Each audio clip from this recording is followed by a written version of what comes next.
This is the Hagmann and the Hagmann Report for today. It is Thursday, October 24th, 2013. I'm Doug Hagmann, co-host of the Hagmann and Hagmann Report, looking over at yet an empty chair again. Joe won't be joining us tonight. He is actually nursing his mouth tonight. In addition to all of his other issues, he had a dentist appointment today, which just compounded everything. So I told him, I said, you just got to take another night off because he is just in a lot of pain, as is his wife. But his wife is out of the hospital, went back into the hospital, and I believe now will be coming home for good tonight. So thank you for your prayers and your concern. Folks, you're listening to the only show, I believe, where the news is presented to you in three dimensions. We look beyond the bylines and headlines and the fog of deception and bring you the news behind the news for new listeners, and we have many, and I want to welcome you to our show tonight. Just so you know, we broadcast live each and every weeknight from 8 to 11 p.m. Eastern Time. Our home base is HomelandSecurityUS.com, not affiliated with any government agency. That's HomelandSecurityUS.com. Make sure you have HomelandSecurityUS.com. We're also simulcast on the Christians United Broadcasting Network. There you can tune into us at the Hagmann and HagmannReport.com, and make sure you spell it all out. That's the Hagmann and HagmannReport.com. Folks, thank you for joining us tonight. We've got a very special show planned for you. On with me right now is none other than my brother in Christ, a guy that I learned so much from every time I talk to him. He is the founder of SteveQuayle.com, and of course it's Steve Quayle, and he's the author of so many books. I'm reading one right now, rereading one right now, True Legends. I got to tell you, folks, what an author, what a prolific author, what a great guy. Steve, welcome. Hey, good evening, Doug, and welcome everyone. Tonight is going to be a little bit different. We're going to cover a lot of territory. Now, the title for tonight's show, Robin and His D.C. Hoods and the Sheriff of Slaughterham, is based on what we're seeing right now going on. Ladies and gentlemen, I cannot articulate clearer than I'm going to try right now to share with you that our country has been absolutely sold off to the highest bidder.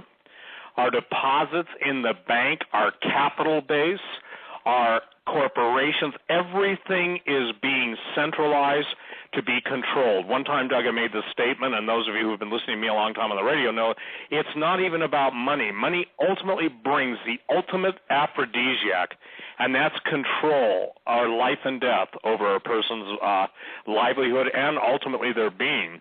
Now, I also said in the subtitle, which Doug put up on his website, the buzzards are ready to pick your bones. Well, ladies and gentlemen, most people have seen the Western movie. They've seen the classic shot in the cartoon where a vulture is sitting on the sign that says Dead Man's Gulch or some similar thing. And obviously you've seen the cattle skulls, whether it's in a photograph or in a cartoon. But this is no cartoon, ladies and gentlemen, though the response of most people across the United States, and I'd say the majority, is they somehow think they're in a virtual world where none of this stuff will, quote, come home to roost, and let alone the vultures. Now, Doug, I've been chronicling, as the readers all across the country have been sharing with me, and I'm posting on my alerts, this strange animal behavior. And I do believe all truth is parallel. The Bible specifically teaches that there's nothing that happens on earth that doesn't first happen in the heavens. So we know this, that Jesus in the parable of talking about the seed that's sown and who comes to steal it but the birds of the air, the fowls of the air. I believe Jesus was giving us not only a natural viewpoint of what happens, but also a spiritual viewpoint. So tonight, V and I are going to bring you some background on so many different subjects, but here it is, and I'll lay this out. We have heard today from a general that the U.S. military has only divisions, and I stand corrected because I've got so much stuff to talk about, but basically 2 out of 8 are battle ready, and the training has been shut down for 6 months. Now, Doug, I went on record years ago, and what I'm trying to tell people is this: listen to perspective in order to help you focus on your immediate events, or the immediate events are going to be conflicting with your lives, your lifestyles, and your livelihoods. I said that the U.S. military would be taken apart, that they would be financially disemboweled. Use another word, but maybe that's a better word right now, and that all the money that would normally go to the U.S. military is going to Department of Homeland Security. You've all heard about the bullets, the billions of rounds of bullets. You've all heard about the armored personnel carriers. You've all heard about the plans that are in place, the fusion centers, et cetera, and there is no lack of funding for that. Now today comes probably one of the greatest slaps in the face of the U.S. Marine Corps, and God bless each and every Marine out there. The fact is that they're being told their hats have to look more unisex. Now, I believe there's a real image message being sent here, and if you look at them, I put the story up, Doug. I don't know if you've seen them, but they look, you and I talked a little bit, they look like French gendarmerie or the French police hats, but they also look in a scaled-down version like a Navy, whatever, the women in the Navy, their hats, which were always set apart and distinct. Well, ladies and gentlemen, now we have a society that every boundary, every barrier made by the living God, and even the customs and mores accepted by the United States are being changed. And when the entity in the White House made this statement that America is the greatest country in the world and we intend to change all that, you were told probably the only time in his career that he ever told the truth, because what's happened is everything changes. Doug, I'm concerned for the people who are on Social Security. I'm concerned for the people who are on food stamps or EBT cards, and I'm talking about legitimate people, not people that are, selling for booze or drugs, but the people who genuinely need the assistance. Because what we have, and this is not a black statement, it is not a white statement, we have 50 million slaves of the system who can be controlled by their dependence on the system. Does that make sense? Absolutely, Steve. And what V and I are trying to get you to understand, I remember, look, it's funny because we got an email saying, can he talk about something different than he talked about last time? Well, if people got what we've been talking about, and me in my case for 20-some years, V in his case for, 8 months or whatever, the point is that more people will be taking action. But I can tell by my emails that come in a given day of people that supposedly listen to us, listen to you, Doug, listen to me, and listen to V when he's on your show, that they're not hearing what we're saying. Now, I don't know what percentage are and the percentage that aren't, but I know there's some say, yeah, I hear you loud and clear. I've got to share the hearing loud and clear emails are dwarfed by well, what does this all mean to me? Or does this mean I won't be able to retire? Now, look, I know that sounds mocking, but yeah, the New World Order has a permanent place for you to retire. It's called into a grave, into a food supplement, or into a camp. You got basically three choices in their world. We have seen 45, and the numbers that were posted on my website in the alert section, 45 came from a Navy flag officer's wife, and it was sent to me through someone else. He knows the person. And the thing that most people are saying, well, there's only 11 or 12 of them. Ladies and gentlemen, 45.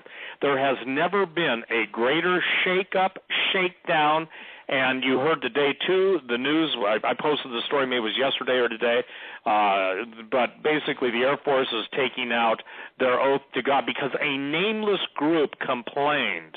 Well, I can guarantee you the nameless group would have no problem if, they were praying in the name of Allah. And so what we're talking about now is our borders, our language, our culture, our heritage, our history, our finances, our hope, our dreams for the future are being systematically destroyed, and that there is literally nothing left but sinking sand in the world. But on Jesus Christ, the solid rock I stand. Now the words to that hymn come into play. All other ground is sinking sand. We're going to talk tonight about the things that you're going to need to look to. I think V is going to bring some historic perspective to show you how this is what's going on in the United States is nothing more that's gone on in every totalitarian dictatorship prior to the slaughter of tens of millions of people and the death of a hokey, phony financial system. Is V on with us now? He is, Steve, and ladies and gentlemen, if this is your first time hearing V, the Guerrilla Economist, This gentleman has a fantastic resume. He served as a top analyst and commercial banker for one of the United Kingdom's, UK's biggest financial houses. I'll tell you, I could check off his list, but if you go to HomelandSecurityUS.com, he's got his own little corner there under the guest section, all of his archived audios with Steve Quayle there as well. And he's got his own website, roguemoney.net. That's roguemoney.net. He's a contributor to stevequayle.com on the alert section. The Guerrilla Economist. Welcome, sir. Hey, great to be back, guys.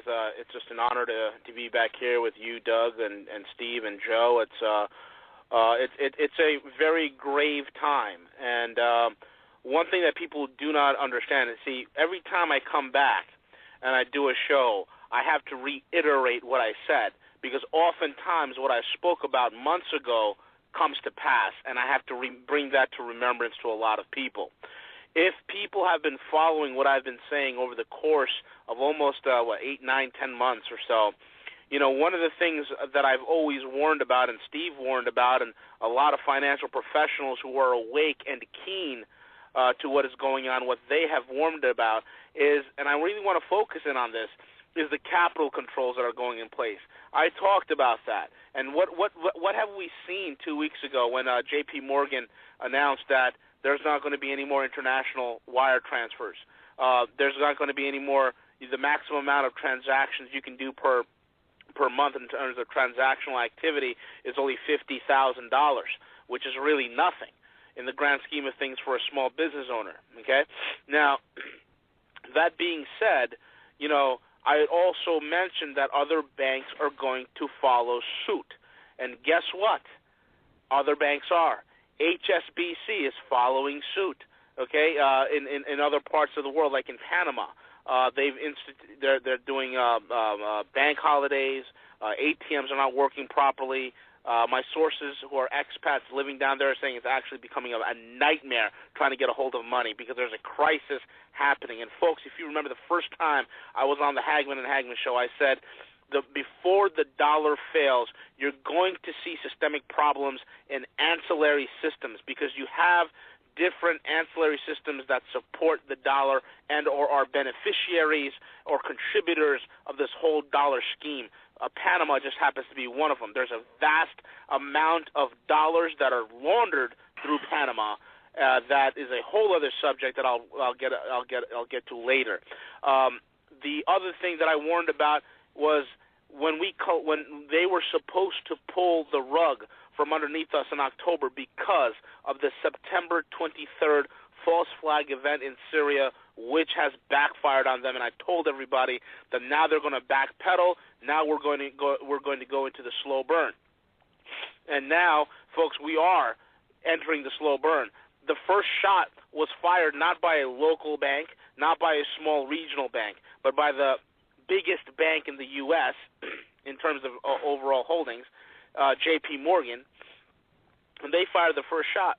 And now I am hearing that Bank of America, PNC Bank, Fifth Third Bank, Wells Fargo, and Citigroup are going to be following suit very shortly. So what's going on here? Well, folks, let me tell you something. When you have currency controls, okay, those are the first signs that your currency is really in trouble. And you're seeing that they're going to prevent what's called capital flight. Oftentimes, the smart money recognizes what's befalling their nation, and they decide to save their wealth by moving their wealth out of the country. They're going to make that very hard and very impossible, especially with these international controls. And now, if you've been following what I've also been saying, I talked about FATCA, and that's the foreign tax system that they're setting up, where every single American who has a investment account abroad will have to report back to the IRS, and that institution has to report back to the IRS and rat on their American clientele and let the IRS know how much is this particular American holding in this particular amount, in this particular account. These are all things that are going into place because the powers that be understand what is happening. They're getting close to killing the currency. They're getting close to killing the dollar. You have what I'm going to get into later as well is Janet Yellen, who is Bernanke 2.0 with a dress, and what Janet Yellen, who's never held a real job in her life, who is nothing but an academician, okay, never really done any real work, real business, nothing. She is going to hyperinflate us into a level that we've never seen. We're going to see more printing of the money, and we are turning into a contained fishbowl where water is constantly poured in until we drown. And that's exactly what's happening. We're going to be drowning in currency because all the foreign holders of our debt are going to be sending those dollars right back home to us, and we're going to be drowning in it. Steve. Well, I think it's so critical that people understand this, ladies and gentlemen, because what we're talking about is not only capital controls but people controls. The distinction of a fool and his money are soon separated is coming into view so, how should we say, definitively, and it's becoming so obvious that in essence, and I'm going to say something, so don't get mad at Doug or anybody else, get mad at me for this one, but for those of you who are Christians watching literally the vilification, ultimately for the destruction of the U.S. military if they hold their faith in Jesus Christ, if you think that you'll be able to exist in this realm that's coming and basically go to church on Sunday and sing, whatever new Kumbaya song they come to replace even the old Kumbaya with, the bottom line is you're lying to yourselves. When goods don't cross borders, armies do. Von Clausewitz, in his classic work on war, O-N-W-A-R. Clausewitz, in case you want to Google it, is C-L-A-U-S-E-W-I-T-C. What V has just told you, you go ahead and speak it. I'll make it as simple as I can make it. V, tell me if I don't do it right. You won't be able, you think it's just about moving your money out of the country? You will need permission to move your money inside the country. This thing is coming down. You've been told over and over, you're going to have your money taken from you in the bank. And I think I posted, Doug, you may have seen it in V, you probably saw it, but even some of the mainstream press now, forgive me, not the mainstream, but I would say as close as you can get the mainstream press are saying, especially Dave Hodges' latest article, if you still think that the banks are holding your money in safety, you're going to lose it all. Now, why is that? Because, ladies and gentlemen, before we are, how do I say this, given to the flames of history as a nation facing divine judgment, these buzzards, no better word can I come up with, I have been waiting for this day. What they needed was the correct set of circumstances to basically undermine and dissolve any dissension or any ability in their minds for anybody to stand up against them. V, I've been fighting with people over this for 20 years when we first started talking about the days when the infiltration of foreign troops brought into this country. I forget who said it, but the quote was something like this, spoken from a former KGB, I believe it was either the archivist or one of the defectors, that friends in the U.S. government would allow us to reposition and to position our troops, men and materials inside the country shortly before the takeover. Now, ladies and gentlemen, this is not pie-in-the-sky stuff. We could talk to you about advanced economic theory, but let's make it easy. When the EBT cards went down, you saw on forums, and I don't visit forums, but I got email clippings of people that know I don't visit forums talking about they're going to burn this MFing place down. They're going to riot. And today, Thomas Sowell, and forgive me, but he is a very, very brilliant, and he is a black man, said, he in the opening paragraph of his story, Coming Civil War, he said he's glad he's old enough not to have to live with what he sees coming. Now, when I said that on Coast to Coast almost 15 years ago maybe, and certainly 13 years ago, that we were going to be facing race war in this country, the host at that time, and I forget who it was either Art or George, 13 years ago, I don't remember, but I do remember them saying, well, I sure hope not, and you're kind of painting the worst-case scenario. And the idea that now it's a worst-case scenario, do you really think that someone's not stirring it up? Ladies and gentlemen, we are seeing the greatest division in this once great republic that has ever been experienced. The us versus them. I was sitting watching in a restaurant. I was watching a TV feed, and basically they were quoting Sibelius. Now there's a nutcase, but quoting Sibelius, he says, "I'm glad I don't have to answer to the people that are complaining." Well, let me just tell you, that's the middle finger salute to the American public. And ladies and gentlemen, what you've got now is you've got scoundrels, brigands, and thieves telegraphing to you what they're going to do, delighting in a perverse, almost, and there were, not mine, one guy, and I'll tell you who it was, Ted Turner said, power is better than sex. So an orgasmic display of glee at how stupid the American people are. What I'd like to think, instead of getting mad at V or me or saying, do we have to list that same old stuff again? Then don't listen. But you better understand that the antidote for ignorance is knowledge. If you do not want the antidote for ignorance, then the penalty for ignorance is destruction. Go ahead, V. Well, if I can just interject something here, Steve, which you mentioned and you spoke to this. Currently I've got, and it's not an easy read, for those people who really want to understand the big picture here in terms of, what's going on. Carol Quigley, professor, wrote just a 1,330-page book called Tragedy and Hope. And, of course, Carol Quigley is was the mentor of Bill Clinton. And, of course, what we're seeing taking place today is the New World Order. Is the implementation of the New World Order.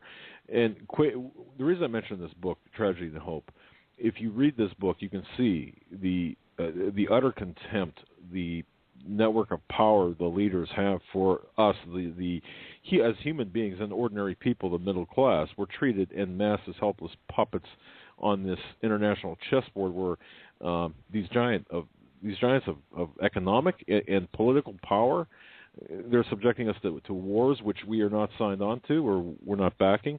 Revolution, they're fomenting, and civil strife, they're fomenting revolution here in this country. Confiscation and subversion, indoctrination, manipulation, and outright deception. If that's what if it's their plan, and it does. But this is what Quigley had outlined with hubris, no less. So, folks, please pay attention to what V is saying, and even if you think, well, I've heard this before. Again, the further back you look, as one of the taglines to one of the movies is, further back you look, the further ahead you can see. And in this case, when you talk about money, this is important. So I just want to interject that because there is pressure from the top, there's pressure from the bottom, but the pressure from the top right now, their tactic is to create revolution, to create violence, and an extremely serious dislocation of the middle class, our wealth, our money, not the currency, but our money, and we are going to be left hungry, starved, and as Steve had given in the title, our bones are going to be picked clean. If you don't believe it, well, just wait and see. It's like the weather in most parts of the country. If you don't like it, wait 10 minutes, it'll change. Go ahead, B. Sorry about that. Well, no problem, Doug. It's great points. If we all remember what Jamie Dimon spoke about last time when he was having that meeting over at the CFR. And, Doug, I think you remember that quote where he said the American people, and I'm paraphrasing over here, will need to deal with their debt, right? Yep. And they have to deal with it internally or externally, but either way they got to deal with it. And that's just basically saying that all the gambling debts of the banksters are going to be leveraged onto the shoulder of the American citizen. And it's no longer their debt, it's your debt. So in order for us to service our debt, what the banksters are going to do is they're going to start implementing austerity. And here's the thing why people need to pay very close attention to shows like this.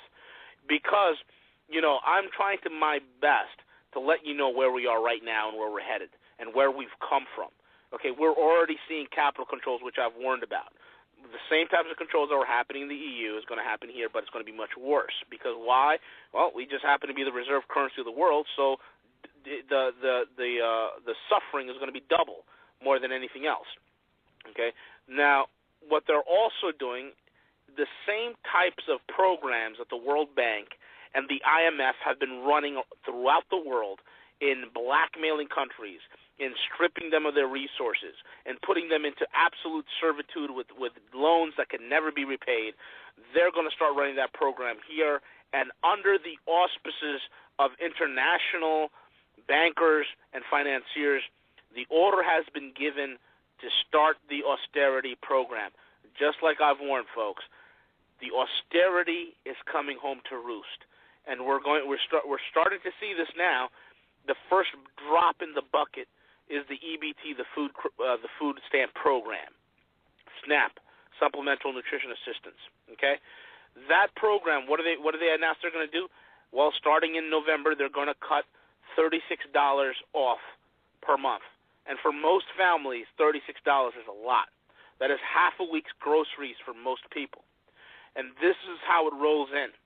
And then next, they're going to cut other types of welfare benefits. And soon enough, folks, the goal of these guys is to create enough chaos and discontent that the controllable lower class begins to get very unruly. And once they get unruly, their anger and their angst is going to be focused not on so much on the politicians. No. Their goal is to make sure that their anger and their angst of these lower class, these lower working class, and those who are dependent on the government, that these class of people will be focusing and targeting the middle class business owner. They're going to be focusing and targeting the person who's making $150,000 a year, thinking that person's rich, and that's who they're going to be going after. And this is the type of controlled chaos that they want. As this continues, there's going to be further austerity as they continue to print, as they continue to inflate the currency. You're going to see oil start going back up, okay? And oil is going to start rising, especially going into 2014, the spring. The springtime is going to be the earliest indication that something is severely wrong, as oil ticks and stays above $105 a barrel.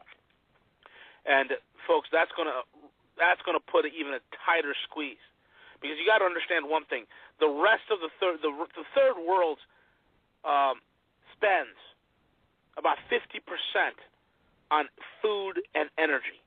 Okay, so we're going to be in the same position where our income, half of our income, is going to be spent on food and energy. It's something that's going to be totally insurmountable. It's something that's going to make us dependent upon the government, and that's exactly where they want us. They're going to create more. So it's going to be a continued road of suffering up until they decide when they want to end this.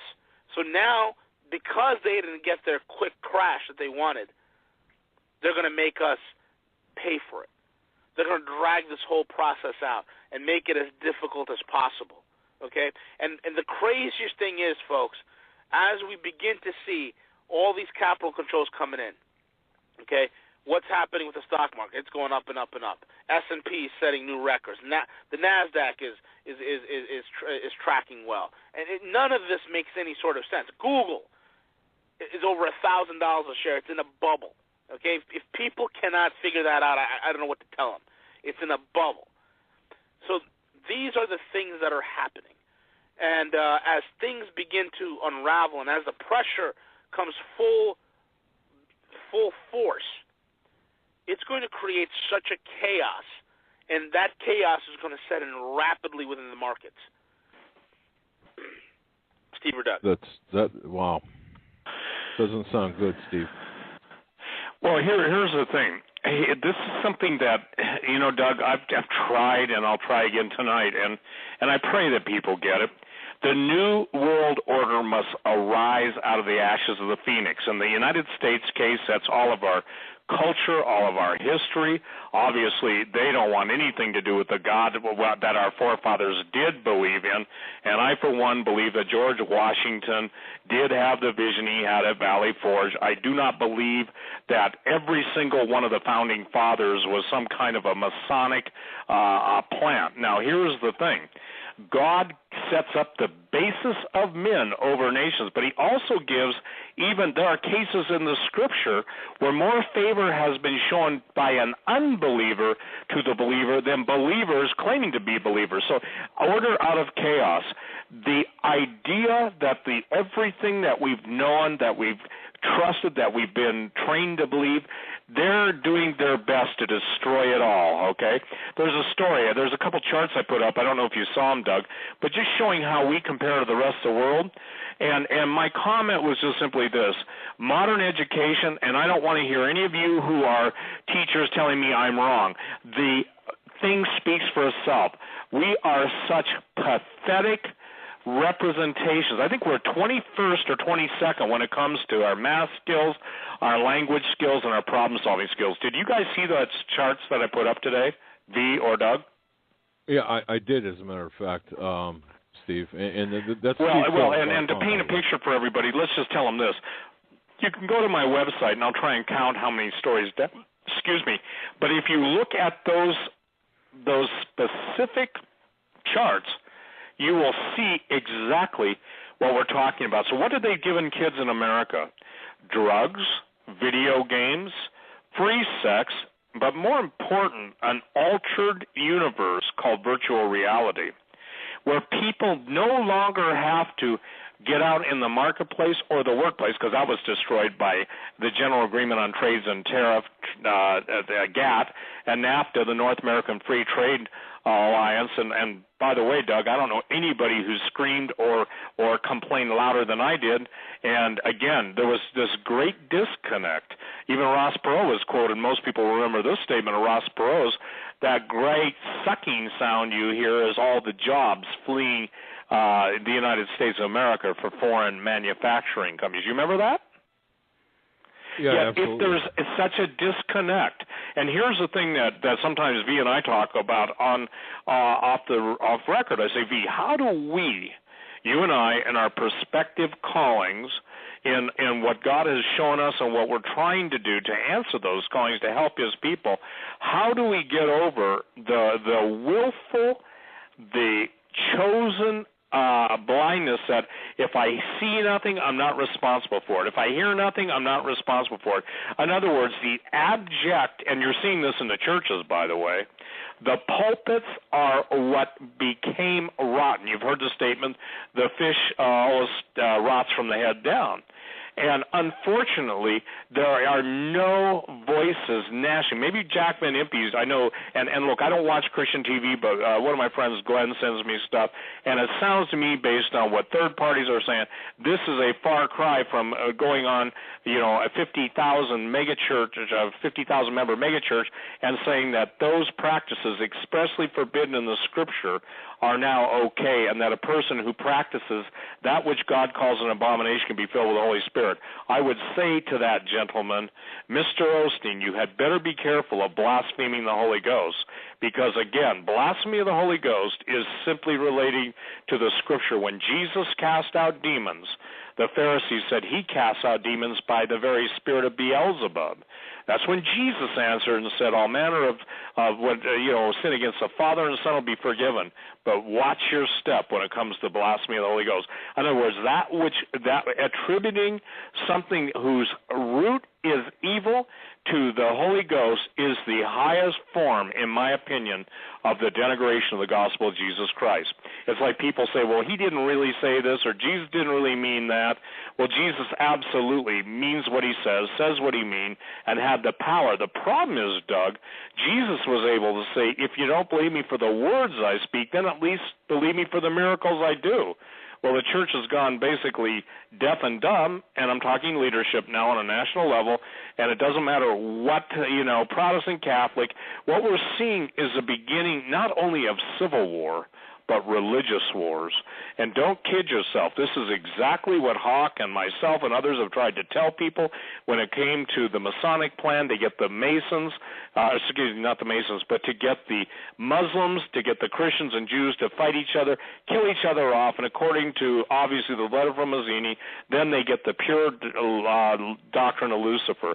You and I, Doug, have both been experiencing a guy who claims to be a Christian and defending Albert Pike and trying to tell me, Albert Pike, there's something wrong with that, seducing spirits. And ladies and gentlemen, I don't know if any of you have ever been seduced, but for those of us who are honest and have, and I'm not just talking about sexual seduction, I'm talking about where we believe something with all of our heart because we've been told something, or we trusted someone with all of our heart only to be betrayed.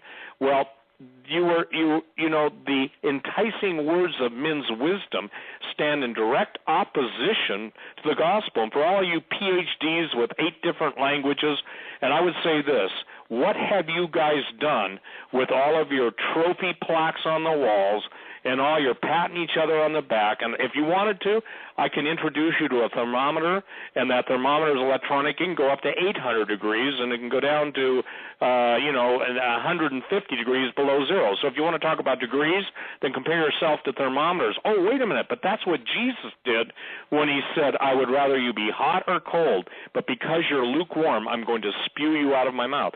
So when we come on, Doug, with you, thank you very much, are talking about the next trends that are already playing out.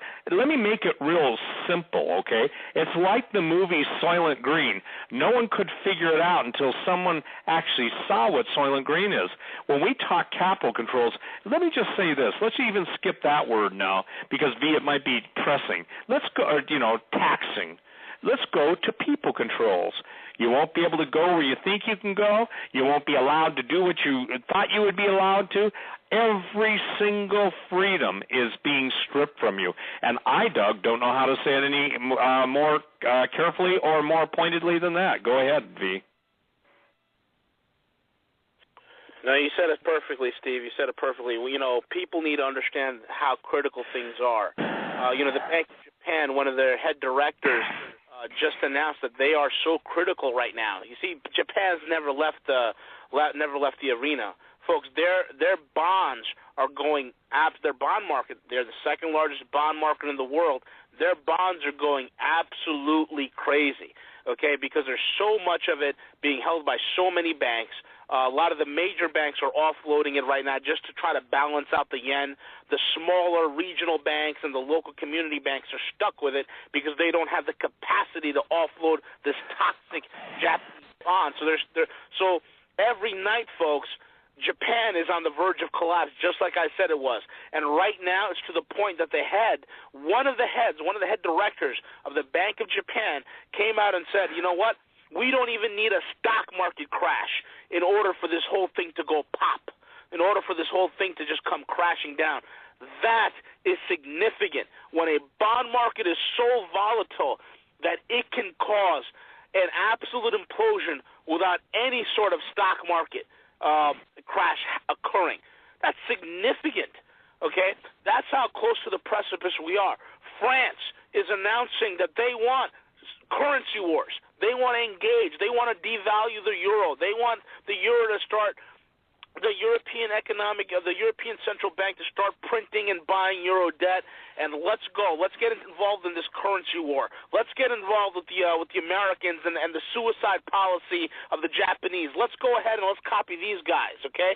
At the same time, the Bundesbank in Germany is saying, hey, there's nothing but real estate bubbles all over Germany, in Frankfurt, in Munich, in Cologne, and in Berlin.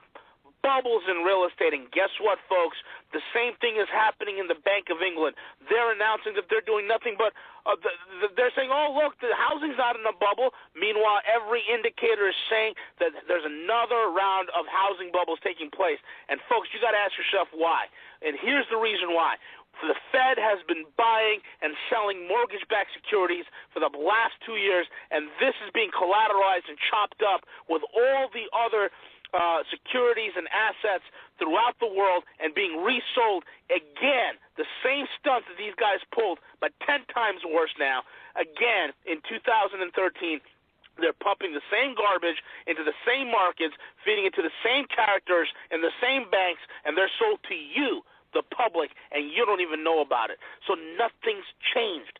Everything has gotten systemically worse, and that's what I want people to focus on. Just because, the market hasn't collapsed yet, don't be upset. It's an opportunity for you to buy. Just because gold is sitting at $1,200 an ounce, and you're sitting there, you're wondering, oh man, when's it going to go up? It's the most amazing thing. And me and Steve had this conversation maybe about 2 weeks or 3 weeks ago. We've moved more gold when gold was at $1,600, $1,700, $1,800, $1,900 an ounce. But all of a sudden, gold drops to $1,200 to $1,300. Nobody's buying, and the problem is the only ones that are buying are the Japanese, the Chinese. I'm sorry, not the Chinese, the Indians, the Russians, the rest of the world that are savvy to this. Okay, now the average American investor, we have an inside joke. Okay, when I was in banking, we had an inside joke amongst me and all the traders. The average American buys low and sells high. It's the weirdest thing, folks. It's the weirdest thing. The average American, he begins his trades. He wants his trades to go in early in the morning. The professional waits at least 2 hours before the markets close. And this is the same problem. I've gotten so many emails from people saying, "Oh, V, what do I do? I'm a little worried about my metals." And I'm telling people right now, hold tight, hold fast, because all the major indicators right now are showing that financially we are going into hyperspace. We're going into what, if anybody's seen the movie Spaceballs, that movie, there's a speed that one of the characters puts one of their spaceships in. It's called ludicrous speed. And folks, we're at ludicrous speed right now. And the markets don't make any sense. The printing is going hyperbolic. And we're right now in the most dangerous point, because we have this incredible inflation of prices with an incredible stagnation of jobs and employment. There isn't any. So what do you have when these two trends converge? You have stagflation. Another thing I want folks to remember, this whole charade of a government shutdown, and I said there's two things that benefited. Okay, number one, it allowed the bond market to regroup some strength, because you had panicky investors that were in real estate riding another real estate bubble, because after all, folks, it's just business as usual. And then all of a sudden they're jumping back into the bond market, okay, which brought the bond rate down, stabilized the bond market for a little bit. All a ruse. The second thing that the government shutdown did is that all the financial reports from the Bureau of Labor and Statistics, all those reports that were supposed to come out every Friday, all of a sudden got delayed because it was a government shutdown. So during that time, you better believe there was some insider trading going on. During that time, there were some key positionings of certain equities that occurred that allowed certain individuals and certain corporations to profit handsomely. Is it a wonder during the whole BLS thing that certain companies are all of a sudden you see a rise in their stock prices? Is it a wonder that now, which typically occurs where a trader gets the BLS report on Friday and he's panicking because it's another sour report, and he's wondering what to do because the Asian markets are closed, the European markets are closed, and he's got to sit here on a Friday night, have his books closed, getting ready for a chaotic Monday. Now, those reports are coming in on Tuesday, which kind of stabilizes the market a little bit. Again, allowing a false sense of stability in order to pilfer more wealth and more money from the market and from the individual. That's where we are. Things have gotten more crazier. Things have gotten more chaotic, and people need to recognize that. Stop listening to the CNBC fools. Stop going on the Bloomberg radio shows and listening to that nonsense, and you need to start looking at hard numbers, hard facts, and that's what people need to do. V, let me ask a question, because I've been following the different commentaries by the people in the know, supposedly. Yes. You mentioned stagflation and also hyperinflation. I've suddenly seen people coming on these boards talking about deflation as a potential ramification from our policies. Any comment on that? No, the deflation is not even possible. Okay, the deflation crowd says, well, because we own the printing press, and as long as the printing press is printing and keeps inflation low at 2%, then we got nothing to worry about. In fact, I wrote a wonderful article on roguemoney.net called Hyperbolic Hyperinflation, and I detail some very intricately the differences between deflation and hyperinflation, and how a country like ours is more likely to hyperinflate than deflate. Okay, because of the simple fact that we're a world reserve currency, there's so much of our junk, toxic asset that has been over-leveraged 40 times, floating around in every exchange in the world, clogging up books, clogging up markets, clogging up exchanges, and people don't want it no more. So when the dump happens on a world reserve currency such as ours, it's not going to be deflation. It's going to be hyperinflation, because we no longer have the type of we don't even have the there's no jobs. There's nothing. So so when we have a loss in currency and then there's no jobs, you have stagflation with high levels of prices because there's so much currency in print. So the deflation theory doesn't hold water, and I urge people. We celebrated our first month as a website on roguemoney.net, and I want to thank everybody for their love, their support for us. And as we continue to grow and develop, and I'm getting new staff on board, I'm trying to get some new writers, some real top-level guys who are going to start writing. And you got to check out that article. It's called Hyperbolic Hyperinflation, and I'll show you charts and graphs and all sorts of technical data that shows you the difference. But there's no way we're going to have deflation. That's a myth, and that's a Keynesian lie. And because what we're really heading for is hyperinflation, and the Keynesians would love a deflation. It's fine. We'll figure it out. But no, this is dangerous. This is the worst of both worlds, and this is something that we're going to enter into, and we're already in the process of entering into. Because look, the real inflation rate, let's be honest, it's not 2%. It's 9%. It's between 8.7 and 9%. So it's already here. And these banksters and these politicians and bureaucrats don't know what inflation is. But I tell you right now, the average American family who's struggling to pay their rent and pay their bills, when they go grocery shopping and when they got to put gas in their car, they taste the sting of inflation. Absolutely. Steve, I went to the grocery store, I don't know, over the weekend, and I had sticker shock for like the following 8 hours. It's just incredible. They're trying to starve the families. I really believe that. Outprice the families, Steve, and you talked about this before, so it shouldn't come as any surprise. Well, it doesn't, and I know this sounds jaded. I don't mean it to. But look, one of the things I did years ago, Doug, when I wrote my very first book, which was actually kind of a survival catalog book, and I forget what the name of it was in those days, Nuclear Survival something catalog. I got a copy, and it's like 30 years old. But here's the deal.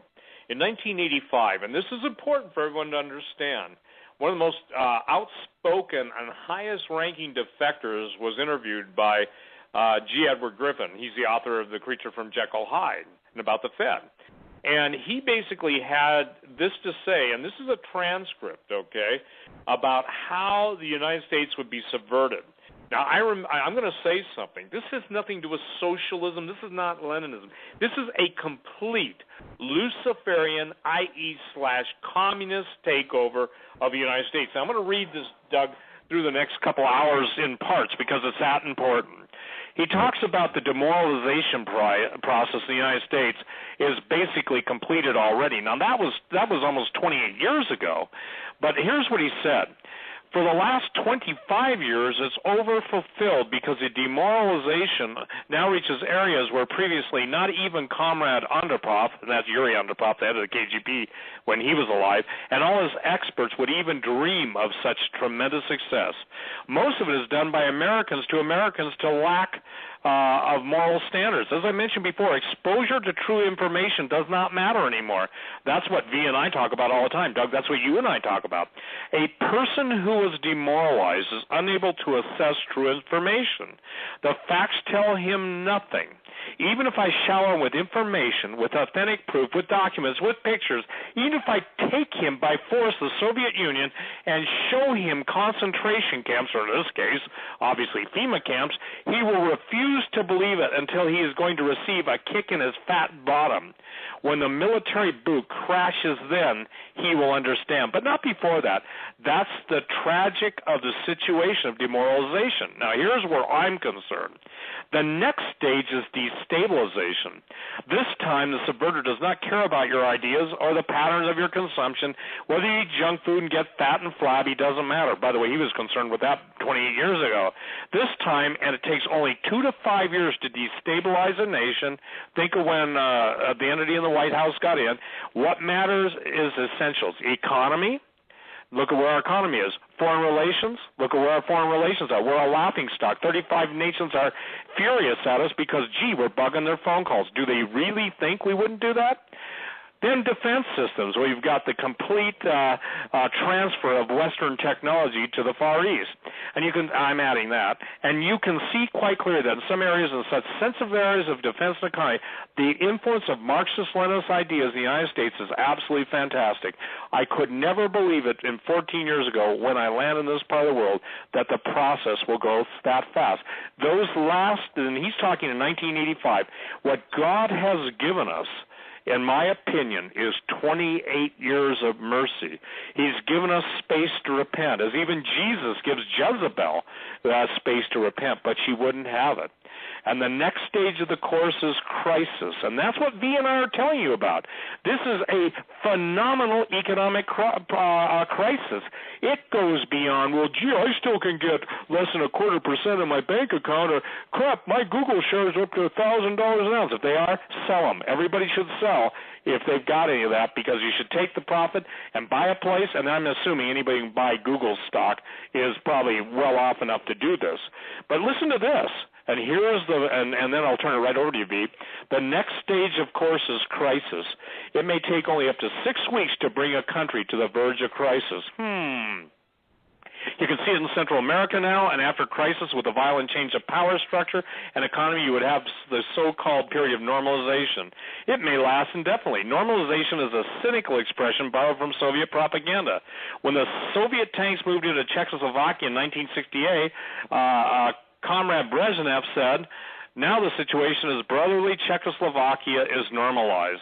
This is what will happen in the United States if you allow the schmucks to bring the country to crisis. Guess what? The schmucks are bringing us to crisis to promise people all kinds of goodies in the paradise once everything is on earth to destabilize your economy, to eliminate the principle of free market competition, to put big brother government in Washington, D.C., with benevolent dictators like, and he quotes Walter Mondale, who will promise lots of things, never mind whether the promises are fulfilled or not. He will go to Moscow to kiss the bottoms of a new generation of Soviet assassins. Never mind, he will create false illusions that the situation is under control. The situation is not under control. The situation is disgustingly out of control. Most of the American politicians, media, and educational system trains another generation who think they are living in peacetime. False. The United States is in a state of war, undeclared total war against the basic principles and the foundations of the system. And the initiator of this war is not Comrade Andropov, of course. It's the system. However ridiculous it may sound, the world communist system or the world communist conspiracy. Whether it scares some people or not, I don't give a hoot. If you're not scared by now, nothing can scare you. And I'd add in that, And if you don't care enough to do what we're trying to help you to do, then you're wasting your time listening to us. But you don't have to be paranoid about it. What actually happens now, that unlike myself, you have literally several years to live on unless the United States wakes up. The time bomb is ticking. Every second, the disaster is coming closer and closer. And unlike myself, you will have nowhere to defect to unless you want to live in Antarctica with penguins. This is it.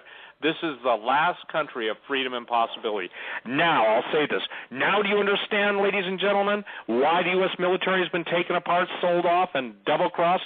Now do you understand, ladies and gentlemen, why the American dollar was told to Kyle Bass 2 years ago by one of the administration mouthpieces that they're going to destroy the dollar? Now do you understand, ladies and gentlemen, why the God who blessed us, and we used to sing the national anthem, put our hands on our heart, we used to have a heart of gratitude.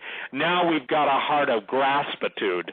We're trying to grasp, that's a new word, by the way, graspitude. We're trying to understand how to grasp on to what's fleeing from us. And once, ladies and gentlemen, it's lost forever.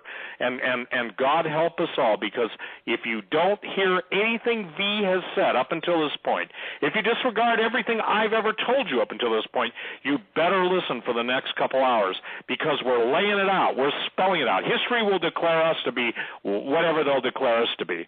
That's if they don't just burn all the books. But I got news for you. I could care less. What I care about is your life. And when we pray for you, when we are on this radio program praying and beseeching God and interceding and judging by the response that Doug knows we get, there are a whole lot of people out there in need of a whole lot of help. And if it weren't for Jesus, I would shut up and I'd basically go, maybe not to Antarctica, but I'd probably go to Patagonia. Go ahead, V. You know, one of the things I also want people to recognize is the fact that our banking system is so screwed up, and it's gotten much worse. I mean, the FDIC is, from one of my sources, is actually saying that there's over 1,500 local banks that are totally dangerous, is the word that they're using. Totally dangerous, meaning that these banks could go bust. You see, folks, unlike their big brothers in Wall Street that can get bailed out by Helicopter Ben and soon to be Janet Yellen, the smaller regional banks, they're all over leveraged, and guess what? Real estate. Okay, that's residential real estate as well as commercial real estate. And this toxicity, folks, is systemic. So the problems since 2008, and I don't want to beat a dead horse here, has gotten systematically worse. So I want you to think about that for a second, okay? Every person that has said, with an earshot of my voice, and you even thought about it in your head, oh, this is, it's a cycle. It's getting cyclically worse. You're right. It is a cycle. It's a cycle of an economic superpower coming to its end and a new one taking its place. That's what this cycle is. Every economic category, every economic real indicator has gotten progressively worse since last time. And it's to the point that it's so bad that the government has to constantly fudge the numbers.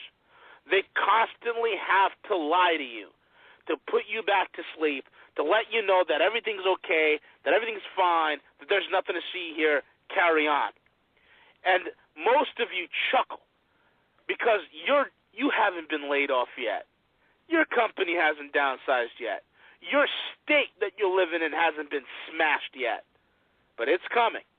Because this cancer, folks, has spread through 52% of the patient's body. So when more than half of a person's body is infested by cancer, it doesn't matter how happy or how jolly that patient seems to be. It doesn't matter how much positive thinking he has, that this too is just a cycle and my cancer is going to go away. Even though 52% of my body's been destroyed by it, ravaged by it, you're going to die. And that's the point I want to make clear. See, you've been given, by the grace of God, you've been given a generous amount of time. You've been given some time to prepare. You've been given some time to get your financial houses in order. You've been given some time to make proper plans and proper arrangements because, folks, what we're going to see is the end of the dollar system. And that's my main thing that I want to help people with, is help them protect your wealth, help them protect their purchasing power, their posterity. These are the things that are important. And I'm telling anybody with an earshot of my voice, if you're in paper, you're just, thinking that somehow that these guys are going to fix it. They're not going to. Folks, if you remember, I said that as the system collapses, you're going to have the criminals come to a confessional. And months ago, back in July, we've had the Federal Reserve Advisory Committee admit, hey, you know what? We've been doing nothing but blowing bubbles. And that was soon followed by the head of the Bank of England saying, hey, you know what? We've blown bubbles. And the European Central Bank, Mario Draghi is going out and saying, we've done nothing but if people were to really take a look at the books in some of these banks, they wouldn't even invest. They'd be running scared. And now recently you have more of these criminals coming out and admitting this. You have Jim Cramer, the man who will tell you to go buy a stock as the company's falling, like Bear Stearns, telling you to go out, hey, buy some Bear Stearns stock. It's good. Oh, these stocks are yelling buy, buy, buy. And people bought them and went bye-bye. We all know what happened to Bear Stearns. Jim Cramer, who was an establishment mouthpiece, the guy's out there right now saying, hey, the dollar's dead. You need to get out of it. Think about that. You need to seek something else but the dollar. Interesting, V. We're at the top of the hour, folks. You're listening to the Hagmann and Hagmann Report on this special Thursday edition. It is the 24th day of October 2013, and how quickly things change in the last, 13 years. We've gone from 17 million on food stamps to 47 million, and of course, 1 out of every 5 households in the United States now is on food stamps. So we're right back after these messages. You're listening to Steve Quayle, stevequayle.com, and of course, V, the Guerrilla Economist, roguemoney.net. We're right back. Give us 3 minutes. Do not want us to speak. For the first time in human history, for the first time in all of human history, almost all of mankind is politically awake. And these new and old major powers face still yet another novel reality, in some respects unprecedented. And it is that while the lethality of their power is greater than ever, their capacity to impose control over the politically awakened masses of the world is at a historical low. I once put it rather pungently, and I was flattered that the British Foreign Secretary repeated this, as follows. Namely, in earlier times, it was easier to control 1 million people. Literally, it was easier to control 1 million people than physically to kill 1 million people. Today, it is infinitely easier to kill 1 million people than to control 1 million people. It is easier to kill than to control. Folks, I want to direct your attention to one of our sponsors, AmericanSurvivalWholesale.com. That's AmericanSurvivalWholesale.com. And tremendous as they are, they've made a package for you even more affordable. You've got to check them out, especially as we have time that's running out, running short. If you go to AmericanSurvivalWholesale.com on the internet, that's AmericanSurvivalWholesale.com, which is accessible via HomelandSecurityUS.com, you can see. Just click on the store link and navigate to their latest special. It's actually one of the new products here. Something that fits into your budget. It's Linden Farms 7-day emergency food pack. It's got a 20-year shelf life. Delicious meals. All you'd have to do is add water. It fits into just about any budget. Folks, the actual retail on this is well over $115. It's on sale right now for $90, less than $100. It comes out to about $1 per serving. There's 9 different meals to choose from, and of course calories. Folks, pay attention to calories when you buy these food. when you buy these foods. Calories, 2,000 calories a day for 1 week for one person. It comes in a 3.7-gallon rugged and stackable, easy-to-store container. It's a great buy. I would urge you to check that out, as well as the sale on 5-year emergency drinking water pouches. It's 40 cents each, $10 for 25 pouches. You can't beat it. That's AmericanSurvivalWholesale.com. And, of course, if you have any questions, you can always email them at their website. That's AmericanSurvivalWholesale.com. Tell them Doug and Joe sent you. Hi, folks. Doug Hagmann here. You might know me as the co-host from the Hagmann and Hagmann Report, or as a frequent guest on Coast to Coast AM with George Norrie. If you're like me, you're tired and confused over today's headlines. You just don't know where to turn for accurate, concise information about really what's going on, what's truly going on in today's society. If you don't know where to turn for accurate, well-researched, and properly vetted news, I've got a suggestion. In fact, it's a requirement. Bookmark Canada Free Press. That's CanadaFreePress.com on the Internet. It's just not for Canada. It's for news across the world. Judy McLeod, founding editor, has put together a vast array of talented writers like Kelly O'Connell, Daniel Greenfield, Dr. Eileen Johnson-Powell, a lot of guest columnists, very talented writers. Folks, that's Canada Free Press at CanadaFreePress.com. Now mobile friendly. Follow on Facebook, because without America, there is no free world. Doug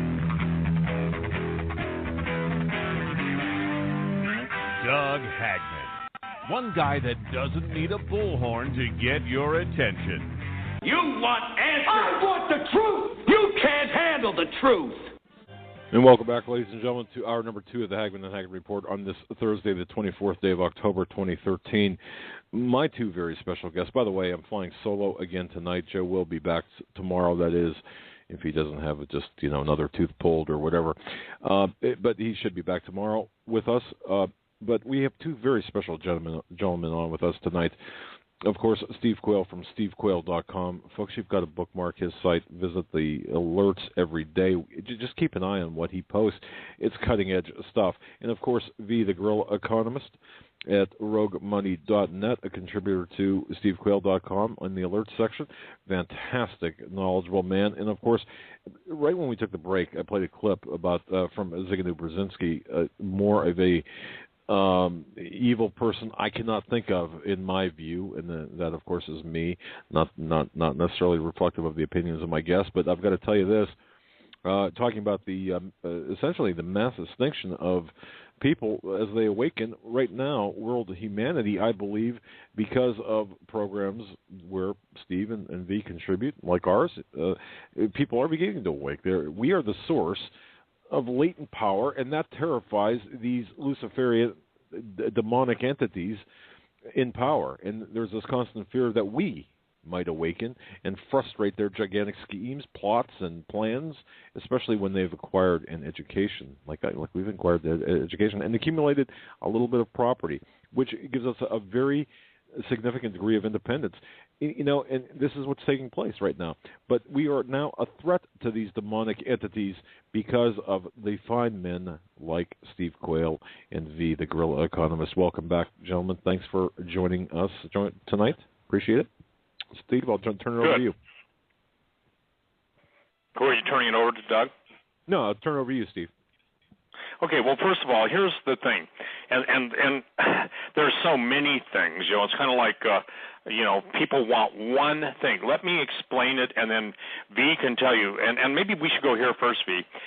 Share with people how much of your background information, obviously you don't have to tell sources, but just tell the people from, let's say, maybe where they're positioned, not the name, but just tell people what they tell us going on. It's funny because when you said that HSBC was down, you got it from a guy who banks there in Panama. I got let's just say this, some Balaam's form of transportation emailing me saying, well, I don't bank there, I'm okay. The point is that, as Pastor Langford said, this is going to seek out everyone. And when Christians say to me, I don't understand how gold and silver will be used, let me explain something, and I'll turn it right over, V. That when the early Christian church had to flee for their life, everyone forgets that Jesus had a murder sentence of Herod against him. his mother and her husband, Joseph, took Jesus into Egypt. They lived on gold, frankincense, and myrrh, the three most valuable commodities, but they were fleeing for their life. When the early Christians converted, many of them slaves under Rome, they knew if they got caught, they'd be crucified, thrown in the lions or whatever, but they had to run for their lives. Jesus tells us when we see the abomination of desolation, literally declaring himself to be God. Well, we're seeing the forerunner of that right now. Head to the hills. There is no normalcy, and this is the thing. If I can do anything, Doug, by the grace of God, I pray that the ears of the people be open.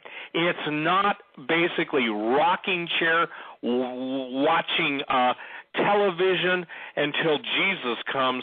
That's not what it's going to be like. We're going to be thrust into the worst times. And for all you saying, well, I'm out of here tomorrow, I'm out of here the next day, I'm out of here on the next moon, I'm out of here on the second moon, I'm out of here on the blood moon, I'm not making fun of that. All I'm saying is this.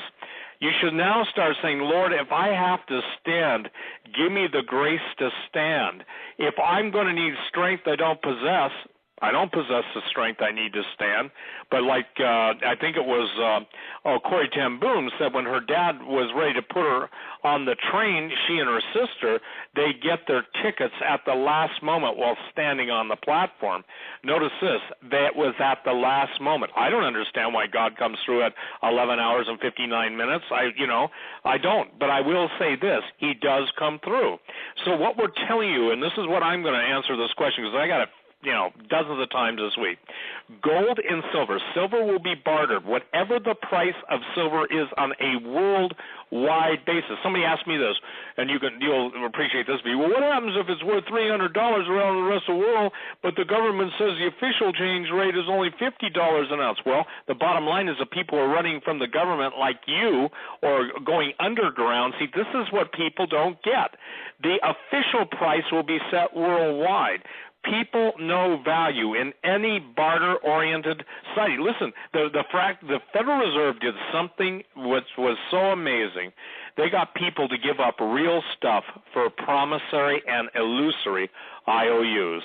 And what V is trying to do is take the veil off that. Go ahead, V. I hope I've given you a correct introduction to how do we get it through? How do we get it through? Well, the thing is, the problem is this. Okay, everybody, and this really is turning out to be a conversation between deflation and hyperinflation, and I'm gonna bury it right now, just so that the American understands this. Okay, the typical Keynesian, his line of demarcation in all financial understanding stems from what occurred in 1933. Okay, we are so systematically different from 1933 that the only way this thing ends is ending through hyperinflation. That's it, okay? And what I call it's a hybridized, we call stagflation, but I just want to talk about just the monetary aspect, not employment rates or anything like that, just the monetary aspect with the currency. People have a lackadaisical attitude, and I call it cultural insanity, okay? You can call it a normalcy bias. You can call it cognitive dissonance. I call it cultural insanity. Why? I can take a chart that shows a 98% destruction of the value of the dollar, hold it to the average American's face, and say, you see that? That's your dollar as it has lost 98% of its value in the last 100 years, being managed by a central bank whose job was to preserve its wealth and purchasing power. And if I tell them that that other 2% of value, you're about to lose that too, they just chuckle. They don't get it. There's a mental disconnect. What people don't understand is that hyperinflation is an absolute insidious economic killer. And if you study the history, and now folks, I've studied collapses in over 66 countries and have over close to 1,000 years of data at my disposal. And I will tell you, the thing about hyperinflation is that it is an absolute insidious, stealthy killer. It destroys your wealth, your retirement, your bank funds, and the value of your currency very rapidly and very quickly, simply because it springs on you. It surprises you. And most countries that fall into this, into hyperinflation, they never recognize the signs. And folks, we are in the signs of this whole thing. So the average American who sits there and says, oh, what's going on in Panama doesn't really affect me, of course it does affect you. Because all the banking networks are linked up. It's never been linked up the way it is now. So one systemic effect in a far-off country happens to affect you as well. It's all tied in. And the way that they're able to manage all this concussive blows that are happening is by controlling the monetary supply to absorb as many impacts through the normal operation of business. Now, that's being stretched thin because we're in a liquidity crisis. We're in a solvency crisis. There's the liquidity that was there before that allowed, like for instance, if this whole thing that happened in Panama or these things that are happening in Japan or in the Eurozone happened about 15 years ago, it would have been fine. It would have been contained. There would have been some time for a nation or the banking system to take the blows. Liquidity is like fat, okay? It's like a fat on a boxer or something like that. It cushions the blows, all right? Or it's like a padding on a football player. It's there to cushion some of the blows to some of this financial risks that are and these financial situations that are occurring. But once the liquidity is gone and once you have a solvency crisis like we have today, folks, what you're seeing is not a glitch. What you're seeing all over the world right now, it is banks that are in crisis. You're never going to see it. I have my contacts in Germany and the Eurozone. They're telling me, V, you will not believe it, okay? Deutsche Bank is acting like it's business as usual. Meanwhile, they are in a whole heap of trouble, okay? Absolutely whole heap of trouble. And in much of the Eurozone, they're already putting out reports. Jacques Brand, the CEO of Deutsche Bank, he's saying everything's fine. My bank is okay. And the head of the Bundesbank is coming forward and saying to the German public and all these economists, everything's fine. We're heading for record growth next year, record growth in the Eurozone. Folks, they're not even talking about what's happening economically. And if you notice, it's the same playbook. It's the same page from the same playbook that's being used over here. Nobody's talking about the solvency crisis. Nobody's talking about the fact that there's no lending. Nobody's talking about the fact that there's 34 million homes in shadow inventory, that real estate's an absolute mess. Stock market is so overvalued that there's no more true market pricing. No one's talking about that. All they're talking about right now is this distraction with a stupid healthcare website that doesn't even work. That was an intentional pause there. Consider what he just said too. It's a distraction here, and no one is looking at the solvency crisis, liquidity crisis. Steve, comments on that? Well, let me share this. I think even beyond liquidity crisis, let's just call it really blunt and kind of an acronym, and this will make my critics go nuts. We've got a stuff crisis, okay? We've got a group of individuals that control the world, and Jesus said the love of money is the root of all evil. Therefore, the control of money is the control of all evil. Not money being evil, but the control and the love of it. Actually, that word is lust for it. So the thing is, if you understand what I'm saying is this, I want everyone just to imagine, just come on, take this little, we'll call it a mental break from the Hagmann radio show tonight, and I want you to think that, okay, today's Thursday, tomorrow's Friday, because evidently the people who are on electronic benefit cards didn't get this through their heads, so I hope you get it. You go to sleep tonight, fill in the blank, whatever you have in the bank, whatever you're getting on a monthly check, no matter where the source is, just fill that in. And the tragedy of generating a country that is dependent on government largesse and their next paycheck is so overwhelming in your face. So I want to say this. Imagine this. How long could you make it if you didn't have those checks coming in? How long could you make it if everything you could go and touch in the bank was no longer available to you? Because people in Cyprus had to deal with that, just like the people on the electronic benefits card, they could not access it for how many hours, or in some cases, how many days. Yet now we're being told that they're going to be cut back, and then we're facing, $36 a week. That's $144 a month. And so that's a great deal of a food budget that a lot of people are going to have to cut back. And let me go one step further than everybody else. This is not about anything other than eugenics, Doug. I have fought for this principle for so many years on talk radio. I'm approaching another 2 years if the Lord would give it. Not that I'm necessarily looking forward to that, but a quarter of a century, half my life on talk radio, or let's say 40%. Yeah, 40% of my life on talk radio, and yet still unable to communicate that we are in the kingdom of a magician's madness. We are in a kingdom of deceit. We are in a kingdom of sleight of hand.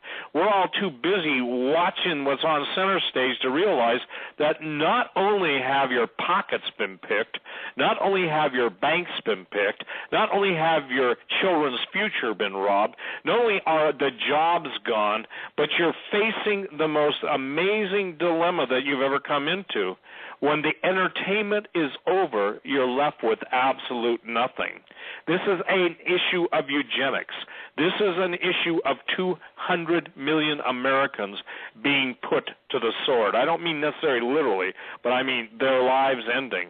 This is the globalists. Fukushima, there's so much more to that story. And by the way, this morning when I was waking up, I think it was up at 3:30 or 4:30 when I started posting, the thing that I couldn't get away from was the visual image of a tidal wave coming to the west coast of America, not just because of the earthquake and, quote, seismic activity, but the amount of radiation and radioactive debris. I got the feeling that something's going to go very wrong, and it's going to get worse than we can even imagine.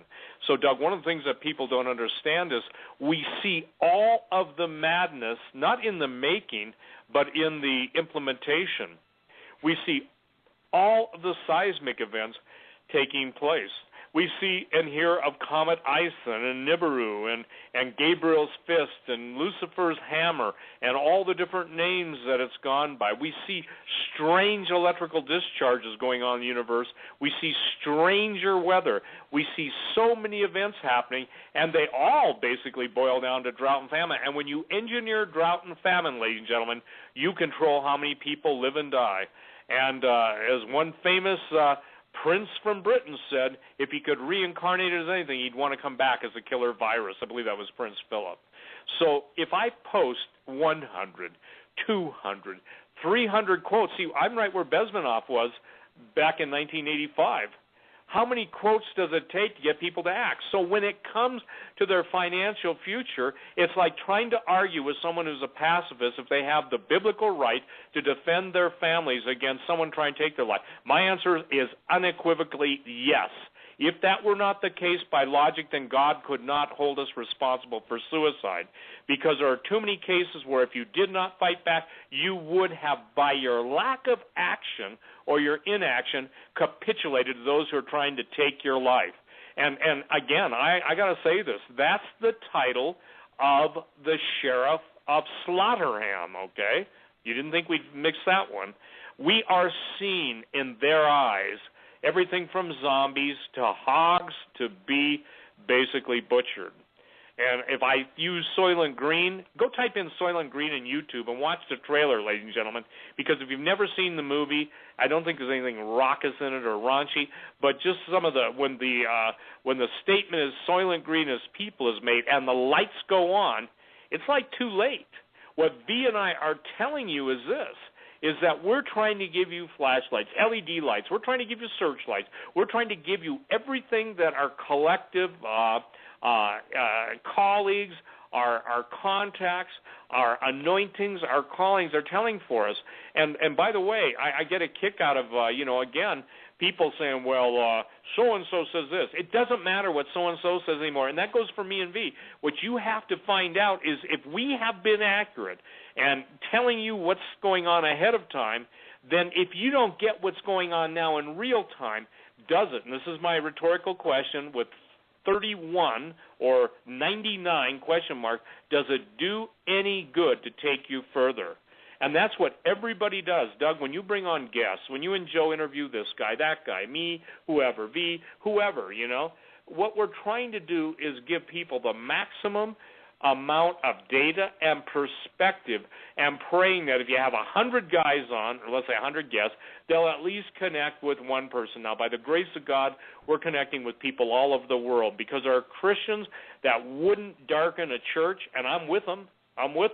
I don't want to go into a vomit factory. I'm going to go hang out with Jesus. I'm going to find where Jesus is. I'm going to find where the moving of the Holy Ghost, and guess what? It's between Genesis and Revelation. It's in the pages. It's calling out to God, saying, God, if you're real, reveal yourself to me. Because, see, again, I hear it in such dumb-ass political rhetoric, and that's a biblical term. And if you're offended by that, ladies and gentlemen, please never listen to me again. You will be doing us both a favor. If you are so offended by a biblical term of a stupid donkey that actually was smarter than the prophet on him, then what do you hope to gain by listening to this? If you're in the process of continually criticizing, denigrating, absolutely attacking, why do you listen? And I think Romy gave a good answer. It's because the Holy Spirit is giving him one last chance, Doug, one last chance, V, to say yes to Jesus. Because I can tell you this, that no time will I go on talk radio from this point forward, I said it maybe 6 months ago, and not share my heart as if it's the last time I ever get to share. Because if an EMP attack happens, guess what? No more Steve, no more V, no more Doug Hagmann. They take down the internet, same thing, none of us. And it's going to become more selective in who they shut down. So, ladies and gentlemen, Jesus said, work while it's yet day, for the night comes when no man can work. You better decide to act. Please, one more time. If you are not persuaded in your own heart, then it's silly to call me and ask me the question, should I take my IRA out or my KEO out? Again, V, got about a half a dozen of those this week. If you can't take them out without quitting, then you should at least see if you can borrow against it. But the point being is that if you don't own it, you don't. If you can't touch it, you don't own it. And if it's not in your pocket, I think Gerald Celente just said you can't control it. If someone else controls your money, they control you. If you don't get it, that by keeping money in a passbook savings or getting 0.5% because you put in $250,000, that is such fatefully pathetic stewardship that there are no words I can even incorporate into my language without having to go and wash my own mouth out with soap and then trust the Holy Ghost to cleanse my heart. Because I don't know how to communicate, Doug, because as Bezmanoff said, it doesn't matter how many charts, it doesn't matter how many graphs, it doesn't matter how many quotes, doesn't matter. The only thing that will matter at the end of the day is when there is no money and you got a piece of silver, gold, whatever, and you can go, or you already have the food. Again, I'm telling everybody, by the way, it has so come home to me. Again, I guess it's the Lord reminding me that the food is going to be controlled. That's how they will manipulate you into the camps. Somebody says, well, it's not such a bad place to get a cot and three MREs a day. Well, that's better than most people are eating right now across the country. And when I say that, who are on EBT cards. So please understand, it is the lateness hour. We're facing GridX on the 13th and 14th. And again, there is such a disconnect, and I don't know how to reconnect. And I guess with this, with men, it's impossible. With God, all things are possible. So I no longer look to anyone except God, intercessory prayer, and the Holy Spirit to make the truth of what we're trying to tell you. Because again, I deal with it day in, day out, and it actually does begin to wear when we've answered this question 100 times. So go ahead, B.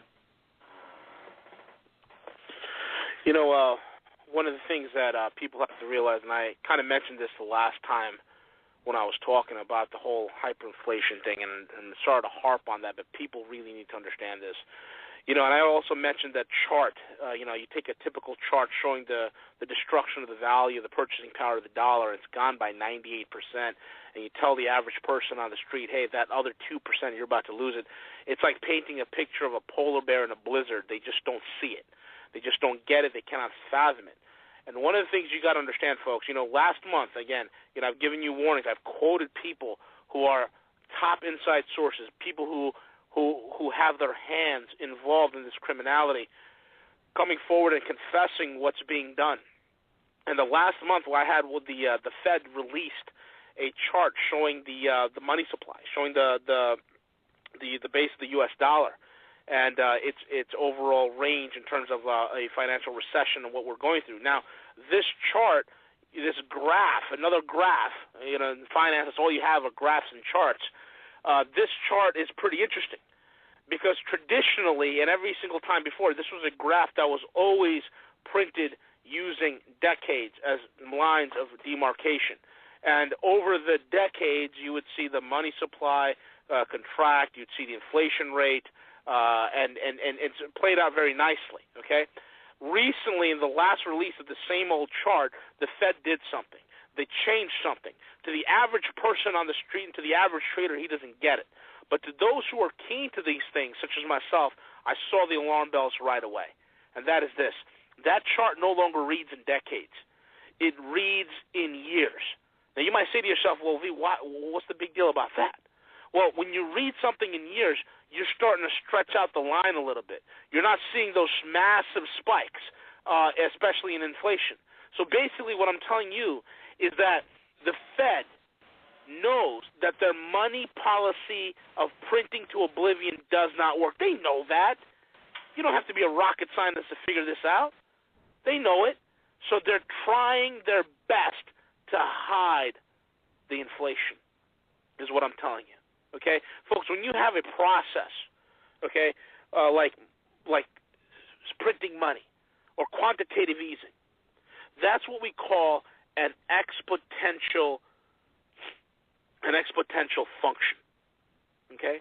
And now one thing you got to understand, of every single exponential function that's created by a monetary system ends in either implosion or explosion. Those are your only two choices. Okay, so when you take the fact that there's so much printing going on, 98% of your purchasing power is decimated. Think about it. 10 years ago, the average price of a brand new car was what? $15,000, $16,000, $20,000. Now it's $31,000. So your purchasing power is gone. And we're in a very, very, very dangerous predicament like we've never, ever been before. And that's cultural insanity, is that mental disconnect. And folks, and Steve, Doug, you guys can correct me if I'm wrong, and Joe as well. The only animal, the only example I see of cultural insanity in the animal kingdom is lemmings. All right? They follow each other with a herd mentality right off a cliff. And that's what the American public is. It's a herd mentality. Exactly. And they think that, somehow, they're going to be fine. Look, folks, you got to understand. I'm giving you charts. I mean, if you're a member of my website, you can see these charts for yourself and look at it. Take 20 minutes. Look at a chart. That's what I do. I look at a chart for 10, 15 minutes sometimes. I know it's crazy, but it speaks volumes because there's truth in there, okay? There's truth in certain charts, and you got to know how to squeeze it out. So when I'm giving you charts and statistics and figures, I'm telling you 52% of your countrymen are screwed. I'm telling you that the Fed is hiding the inflation, that we're heading towards hyperinflation. Here's the facts, here's the data, here's the numbers, and you're still not registering your brain. Folks, let me tell you something. What's the first job of brainwashing? What's the intent of brainwashing? To make the brain not work. That's the first thing, right? And that's what we're facing here. That's what I'm facing. Most Americans are brain dead. They're brainwashed because there's no other I mean, this is the most unequivocal evidence of total and complete endemic brainwashing. And it's done because you got these corporate media talking heads, and just for kicks and giggles, an establishment guy like Jim Cramer comes out and screams at you and tells you to get out of the dollar, and you're still sitting around waiting for a stock market rally. It's beyond me. That's how low they think of you, that they could send one of their superstars to you and tell you to your face that your currency is doomed, and you still do nothing. You don't listen when I'm talking to you. You don't listen when Steve's talking to you. You don't listen when Peter Schiff or Gerald Celente is talking to you, or any of these bright guys that are out there, that Jim Willey, these guys that are out there on the front lines are talking to you, Eric Sprott. Even when one of their own, even when one of their establishment crony mouthpieces are coming forward and telling you to flee the dollar, majority of Americans still don't get it. It's endemic brainwashing. It's cultural insanity.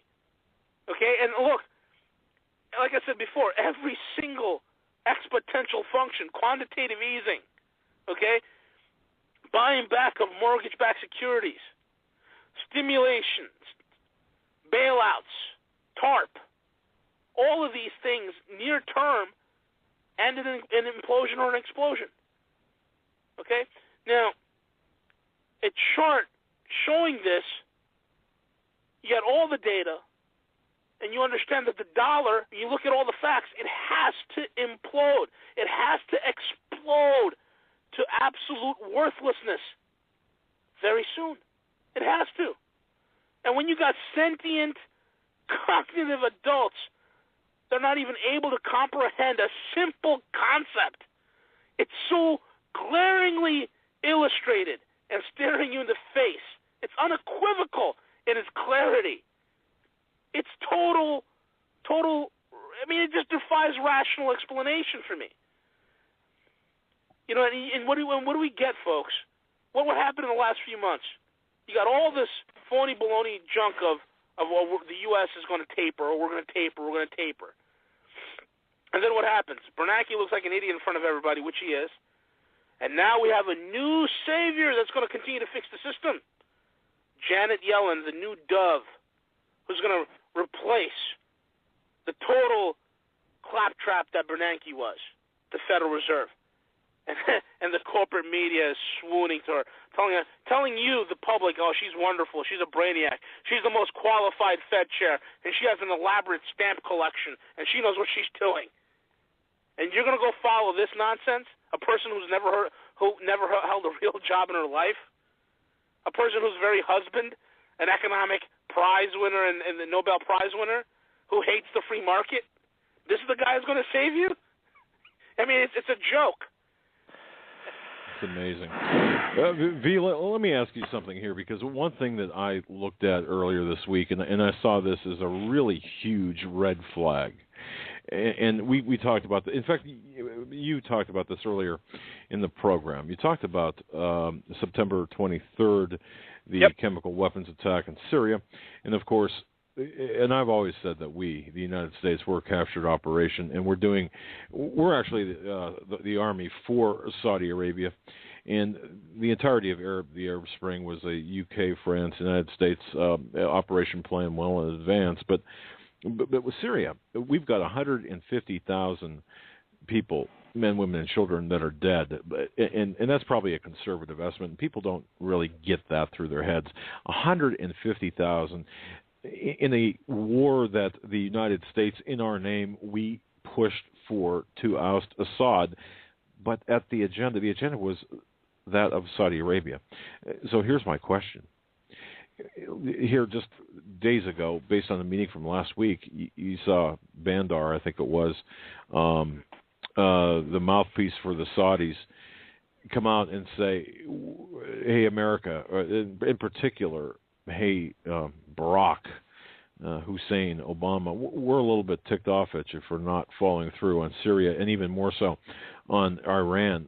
And I'm looking at this and I'm thinking, man, there's got to be some blowback here, and they're going to make it personal for us here in the United States. Do you see the Saudis I don't know, choosing perhaps to start accepting other currencies for payment of oil as opposed to the petrodollar? Oh. They're already doing it. They've been schmoozing up to the Russians and the Chinese, willing to sell them oil, circumventing the petrodollar system. They're already doing it, number one. Number two, the Saudis are not to be trusted. Okay, these guys, these desert rats are not to be trusted. That fat, pudgy-faced scumbag, Bandar, okay, this guy is a total crony. There's a lot of things that are involved in the back end with Saudi Arabia. They know, they themselves feel the heat of the dollar. They know the system's coming apart. They wanted, and here's the kicker, guys. Here's some great information for you. They wanted this whole Syria success, this whole Syria operation to be a success, and it didn't transpire because they were supposed to make hundreds of billions of dollars off that Syria pipeline deal, and now that's been put on the back burner, and it's not going to happen thanks to the Russians. Okay, it's just not going to happen. So here's the thing: this guy Bandar had the cojones to go to Putin and pretty much threaten Vladimir Putin that, hey, you know what? Your Winter Olympics in Sochi, Russia, those Chechen terrorist groups? Yeah, we control them. God forbid there's an attack over there. This guy's threatening Vladimir Putin. Okay, so I don't think Bandar has any sort of respect for the Lord of the Flies, Mr. Barack Obama over here. Okay, I don't think he has any sort of respect for him, and I think that there's a chance that they can threaten something over here and blame it on the Iranians or the Syrians, so they can somehow get the American public riled up to go to war. The point is this, folks. This whole Mideast conflict works in favor of the bankers. It works in favor of the petrochemical companies. It works in favor of the oil companies, and it works greatly in favor of the House of Saud. And that's the thing. So while they're trying to coerce America to do something about Syria, they're also most probably planning to do a false flag event over here to blame it on the Syrians or the Iranians. And at the same time, they're trying to do backdoor deals with the Chinese and the Russians, telling the Russians, that thing that that comment we made about terrorists and Sochi Winter Olympics, we're just joking about that. We can sell you some natural gas and we can sell you some oil. We can circumvent all these things to the Chinese, And they're trying to get some defense deals done with the Russians and stuff. Let me clarify that. The Russians don't need the Saudi oil. They don't. They got far more than Saudi Arabia. They're trying to do some defense deals. This is the kind of stuff that's happening with the Saudis. They're not to be trusted. They're playing both sides. That's the answer right there. They're playing both sides. Okay. And Steve, in tandem with this is something I saw as well. This is pointed out to me. You know how we are, or the Syrians, they're getting rid of their chemical weapons, and of course that chemical weapons threat ostensibly is lessened now because of UN oversight, international oversight. Something I saw, in fact, I think you might have linked to it off of your website. It was this back page article on some obscure website, newspaper perhaps, about a biological threat emanating from Syria, emanating from potentially from the Assad regime or from the Al Qaeda rebels. I think it was written to perhaps say that the rebels might have this biological threat. I'm sorry. And I was speaking with a source who indicated that was kind of could be kind of a warning sign of something happening here on a biological scale to make it more personal for Americans to get involved over either in Syria, in Iran, or both. Any thoughts on that? Well, yeah, let's face it. We have a total surveillance society. We have intercepts upon intercepts upon intercept, and then somebody intercepts all the triple intercepts.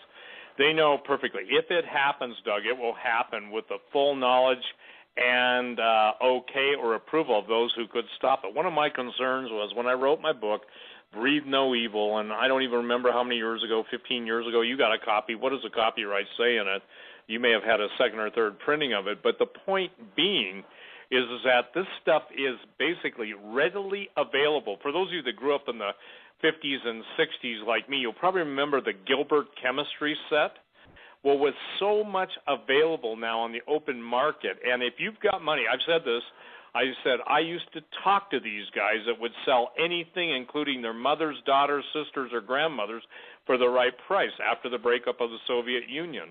There are so many variations of what I would call home-brewed biologicals and listen, if you got all these guys cooking meth, you really don't need that much more to come up with a very dangerous, I'm not going to talk about it, but what they can do with readily available chemicals. Now, obviously, our government recognized that and tried to, buy all the chemical supply houses so they could see if Joel or Abdul wants to buy, so much of this and so much of that. They're probably making either explosives or chemical weapons. The point is this. Chemical weapons are nowhere near as effective as biological weapons. The biological weapons development programs I have followed resulted in the death of over 100 and I believe 25 premier prominent scientists. So it's funny, Doug. Here's something, you'll really enjoy this. People don't know why I cataloged all the dead scientists or what the common denominator was. I thought I put it up. Maybe I didn't. Maybe when I transferred my website, something didn't get transferred. But here it is simply. Those who were involved in the brewing or in the production or the growing of some of the most deadly biological pathogens at some point were murdered. They were taken out. Doug, you and I were doing a radio show when we had Wiley go over the bridge, and you talked to the medical examiner, and that story still stands, in my opinion, as one of the prima facie indications that we were right on. And basically, when you start asking questions about that, he clammed up, where before those questions, he was very friendly to you. Is that not true? That's exactly right. And yes. I went to a why don't you share that with people? Because, yep. Yeah, back in 2002, I went to a forensic class, and the medical examiner for Shelby County it was there. And, in fact, it was right after Wiley had taken his last swim, I believe, in the river. And he was the medical examiner of record, and I had this class was for the length of a week, and we had experiments together and had been classmates. And he was the medical examiner for Shelby County, Tennessee. And during the first part of the week, it was so hectic I didn't really get a chance to talk to him that much about very much. And I had asked him toward the latter part of the week about this case and one other case. The name escapes me, but it was she worked for the Department of Motor Vehicles in his county as well. She reportedly hit a tree. She was responsible for some wrongdoings with license identification, adult identification cards, and what have you, that linked to Dr. Wiley. Well, or at least within the same circle of influence. Well, he went from very nice guy, former Marine, big, strapping, burly guy. His name is Dr. O.C. Smith. Well, he went from being very pleasant to me. Then I asked the question, of course. His demeanor changed entirely. And it was 2 weeks after, almost to the day, 2 weeks after I last saw him, that he was found wrapped up in barbed wire with a bomb strapped to his chest at his office in Memphis, I believe it was, or Shelby County. Memphis. Authorities found him, and he was, like I said, tied up with barbed wire. He had barbed wire into his mouth. A bomb was duct taped to his chest, or strapped to his chest, and the end result was after, and by the way, folks, I just wanted to get this right, just so you know the significance of this. The results of his examination, his determination of the cause of death was not given yet, and of course, then they found him wrapped up in the barbed wire, and then a day or two after that, he ruled the death of that doctor as, I believe it was a suicide, instead of a homicide, or even leaving some room to be further explored as still an open investigation. And so I hope people can understand. And again, this guy is the nicest man, really, just a tremendously nice guy. And the integrity that he had and exhibited when I was with him personally, spent a week with him, was second to none. Well, after that, he ruled the death of this doctor as a suicide, and he, not only that, but he was charged by the Shelby County detectives, the very people he worked with, and the state police, of faking that event, faking a kidnapping. And they said he did this to himself, that he actually wrapped himself up in barbed wire and strapped the bomb to his chest. And by the way, when they put him on trial and they recreated that, they had to spend they attempted to recreate this 2 or 3 different times and spent hours upon hours trying to recreate this, how he could have done that to himself. So I guess what I'm saying to you is the coercion is there, and this man now lost his reputation, lost everything he had to fight the charges, and the last I knew, he left the country.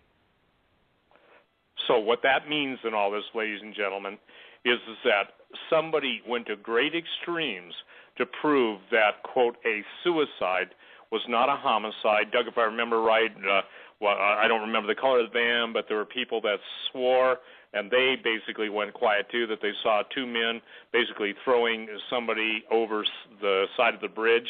There were alternate stories. And the thing is that what I'm trying to share with everyone is I don't think anybody, now they'll all steal it and say it's original. I saw it show up on Wrench and other places. Nobody did it before I did it. Why am I saying that? Because what gets lost in the translation is all of these individuals, whether they were Russian, whether they were Indonesian, Southeast Asian, American, it doesn't matter, European, they were all the top. These weren't flunky, like one guy said, he called me I can't say it, what he called me. These are just like run-of-the-mill microbiologists. I personally checked the bona fides of some of these people, and Wiley and Schwartz and others, these were the who's who in the world of recombinant genetics, molecular biology. So this wasn't, Ted and Bill's excellent adventure in the college microbiology room. These were the premier. So what I'm saying is specific development in bioweapons, and again, no one even talked about race-specific bioweapons, Doug, 15 years ago. Nobody did. And the deal is that because I did, they said, they don't exist, until a certain high-profile court case took place in South Africa with a guy by the name of Wutu Basan. And he basically went on record, and they let him off because basically he was sharing the beans on who was funding his investigation. He said this: you can initiate a biological pathogen or a viral pathogen, and you can aim it at whatever gene, trait, or characteristic that you can identify or that you want to target. In other words, you can kill anybody with blue eyes, brown eyes, blacks, especially because there's sickle cell anemia, even to the level of nutrients in their blood. So the point being, this stuff exists. So what I'm saying is this: the chemical weapons bad, i.e., when the Tokyo subway attack went off with the nerve gas in Aum Shinrikyo, what launched me in the radio world was, I said on a show, I think it was doing Norm Resnick, those of you who remember KHNC, or one of the talk radio shows, I said within 2 weeks there will be a chemical or a biological incident in one of the world's capitals, and from that point on, the entire world will change. well, I guess it was 2 weeks or whatever it was, almost to the day it happened. I didn't know it was Tokyo. I didn't know who was behind it, but I knew that it was going to take place. And I think maybe that was, again, the goodness of God trying to warn people. What we're doing tonight is the same thing. What we're trying to do is to show people the financial weapons of mass destruction, and I'll even make it easy. What you think is in the bank isn't in the bank. What you have is you live in the world of photons. You live in the world of computer-generated numbers, and if you can't touch it, you don't own it. Go ahead, V. Yeah, excuse me 1 second. Yeah, that's a very important point, folks. It's oftentimes we still have this old school mentality of I open a bank account, I put my money into the account, and it's always going to be there. It's not. It's quickly given away in loans. That's fractional reserve lending. It's taken one step further. It's been collateralized as collateral for debt that the bankers or the bank would engage in. So that's number two. Number three, you're no longer a depositor, but you become a creditor, an unsecured creditor to the bank. So they have the right to. So if they actually lose everything that you have in there, you really can't do nothing about it. And of course, you might say to yourself, well, that's not a problem because the FDIC will come in and save me. Well, the problem is if you read the fine print, it says the FDIC will repay you anytime between 0 and 99 years. And here's another kicker for you: the FDIC is flat broke. So the option, the potential of you actually getting anything is nil. Okay. And that's the whole thing. I mean, one of the things I want to really highlight, and I was talking about, was the exponential functions. And the exponential functions of any type of monetary system, where you talk about money printing, stimulating buybacks, taper, all these things that we're engaging ourselves in these days. These functions, when they happen in the type of system that we have, and I want to make it very clear, folks. What we have is not a sound and sure financial system. What we have is a Ponzi scheme. And it is the inherent nature that when you have an exponential function and you apply that to a Ponzi scheme, that exponential function, let's call it, stimulating or quantitative easing or printing money, that's only going to accelerate. So what's the media saying now? What's the corporate media saying now that Yellen is going to be the new Fed chair? Well, simple. More money printing will fix it. Because the economy, because we didn't climb out of the hole we dug ourselves in, we just need to dig ourselves further and faster and maybe throw a couple of grenades in there while we're at it. And that will fix the problem. Folks, that's lunacy. It's insanity.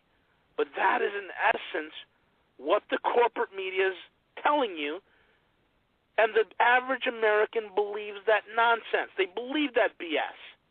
They believe it. When the corporations are saying, and all these financial gurus like Paul Krugman, who I can't stand, by the way, is telling you in the face that the reason why we haven't crawled out of this recession, we're not in a recession, we're in a depression. The reason why we haven't crawled out is because we haven't printed enough money. And it was at one time that Krugman said, why don't we just mint a $1 trillion coin and pay off all the debt? This is the insanity. And this guy has a column on the New York Times, and they give him a Nobel Prize in economics. I mean, truly, I am living in the twilight zone. And so, as I was saying, when you have exponential functions and you apply it to a Ponzi scheme, what happens? We go hyperbolic. That function has to accelerate. Or, if it doesn't, it has to suffer immediate collapse. So all Ponzi schemes are represented by exponential functions of one facet of the scheme or another. And there's no surprises here. Okay, there's no surprises that the U.S., the entire U.S. economy, is a Ponzi scheme. And that's the whole thing. That's why there's no exit strategy for the Fed. That's why right now, folks, it's pedal to the metal. And the exit strategy is an implosion. The exit strategy is, they stop stimulating, this whole thing comes down. There's no exit strategy. The strategy right now is pedal to the metal, hyperinflate, and burn up the currency. And that's the whole thing. And it's insane. It's what I call a cultural insanity. Wow. Well, V, we're at the. By the way, folks, we're at the top of the hour. V, when we come back, I want to just touch base with you and Steve about the vacuum that will be created when the dollar is murdered, killed off intentionally by these whack jobs, these psychopaths, sociopaths we have in power here, and who's going to step in? Because Steve, I believe that we're going to see a new Camelot, a new world order, the phoenix rising from the ashes, and I believe that that vacuum that will be filled will be coming from, well, someplace that we had declared our independence from earlier. Folks, you're listening to the Hagmann and Hagmann Report on this, the 24th day of October 2013. Doug Hagmann flying solo till tomorrow. We'll be right back with our very special guest, Steve Quayle, and the Guerrilla Economist right after this. Stay with us. Welcome back, folks, to hour number 3 of the Hagmann and Hagmann Report on this Thursday edition. Doug Hagmann flying solo until tomorrow. Our special guest tonight, Steve Quayle, stevequayle.com, the Guerrilla Economist, roguemoney.net, and a contributor to stevequayle.com in the alerts section. And both fine gentlemen, they know exactly what they're talking about. But I'll tell you what, I think we can see what is coming. We know that there is an awakening, but certainly are we reaching everyone. You know, when Rome fell, was the world void of leadership? I don't think so. And I just want to draw your attention to Independence Day, the movie, that scene where the alien was behind, what was that, the glass cage or whatever, and the military man, I believe it was, walked up to the glass saying, "What do you want from us?" And the alien came and says, "We want you to die." And that's in my view, that is the agenda of these psychopathic rulers, and I'm sure Steve can.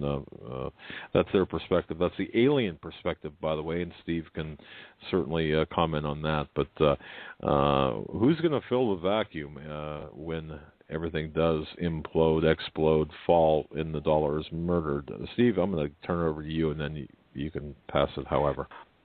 Well, I think what V and I are trying to say tonight specifically, and look, I don't know if the 13th and 14th Grid X is a real exercise or not. I don't know the time. I know what they're announcing. I know the potential for false flag. I know as it becomes more precarious for the administration, Obamacare. How about this? Sebelius, quote, her direct quote was, "She doesn't work for those calling for her resignation." I cannot even formulate in my mouth a sanitary response to such arrogance, such belligerence, and such exclusivity. But how about this one, ladies and gentlemen? These told you months in advance what's coming down. And you want to hear something new? How about this? International Monetary Fund recommends stealing America's wealth now. By now, most Americans realize what they have earned, built, and own no longer belongs to them. It will be taken unlawfully in the blink of an eye. Much like Washington, global parasites now want more of your income and wealth. The international elitists are coming for your stuff. See, I use the word stuff. And many in our government, Democrat and Republicans, are entertaining closed-door schemes designed to once again relieve Americans of their property. On October 9, 2013, from its perch in Washington, D.C., and notice perch, that's a good word, Doug, buzzard perch, the International Monetary Fund released a report outlining its recommendations for immediate global wealth confiscation, specifically American wealth, and new capital controls and exit regulations. Now, can I say this? I'm going to turn it right over to you, V. It doesn't get any more in your face. Let's say the 13th and 14th is a real potential false flag event. Then, ladies and gentlemen, some of you would better move it. And again, I stay up late at night, sometimes into 2:30, 3:30, if somebody wants me to call them at night. But here's what I'm worried about. I'm worried about the money grab and the banks going down. And this is the greatest disconnect. And most guys who sell metals, I'm just one of them, don't they don't get this. The point is that you're dependent on the post office, FedEx, or UPS, or you're dependent on banks being able to accept wires and send wires. And, Doug, just like today, for instance, I have a policy. I want to ship now within 24 hours. I'm going to tell the people, I suggest you pay extra for silver. I ship gold overnight, okay? I ship platinum and palladium overnight, provided that, I get cleared funds. I have to wait for a check to clear. That means once the check clears. But the point that I'm really, really concerned with is this. Is like there is a clock ticking, and I don't know how long it's going to take, but I will say this. When the International Monetary Fund comes right out and says, we got to steal America's wealth now, I think V and I are basically will look at each other and go, man, maybe we weren't blunt enough, because this is what they're saying. See, so many times I see, and again, for all you armchair warriors that have never stood up once in your life for Jesus, never won one person to Jesus, all you do is hang out on boards and denigrate those of us who've been in the battle for 25 years saying, why do you give your critics so much due? I don't give my critics due. I deal with the thought processes of the critics, and I'm trying to share with you that most of you are paralyzed with fear. And, Doug, I prayed about this, and I've said this 10 years ago on talk radio. I asked, Lord, what keeps people, especially Christians, from believing that they can handle their own money under stewardship? And you know what he said? He said they don't want the responsibility to give account. Whoa, that took me by surprise, because I know this. I know in the parable of the talents that it was a effort to go out and to please the master. Yet some people won't even make the effort to make sure their families are out of harm's way. Now, look, I know there are people out there that can't do this. My number one bit of advice from this point forward to everyone listening is whatever you've got spare, get food. Get a way to stay away from everyone else panicking. We saw it in the making. We saw it already being talked about now. And if I were a communist, which I'm not, I would do exactly what these guys are doing in Washington. They want class warfare. They want race riots.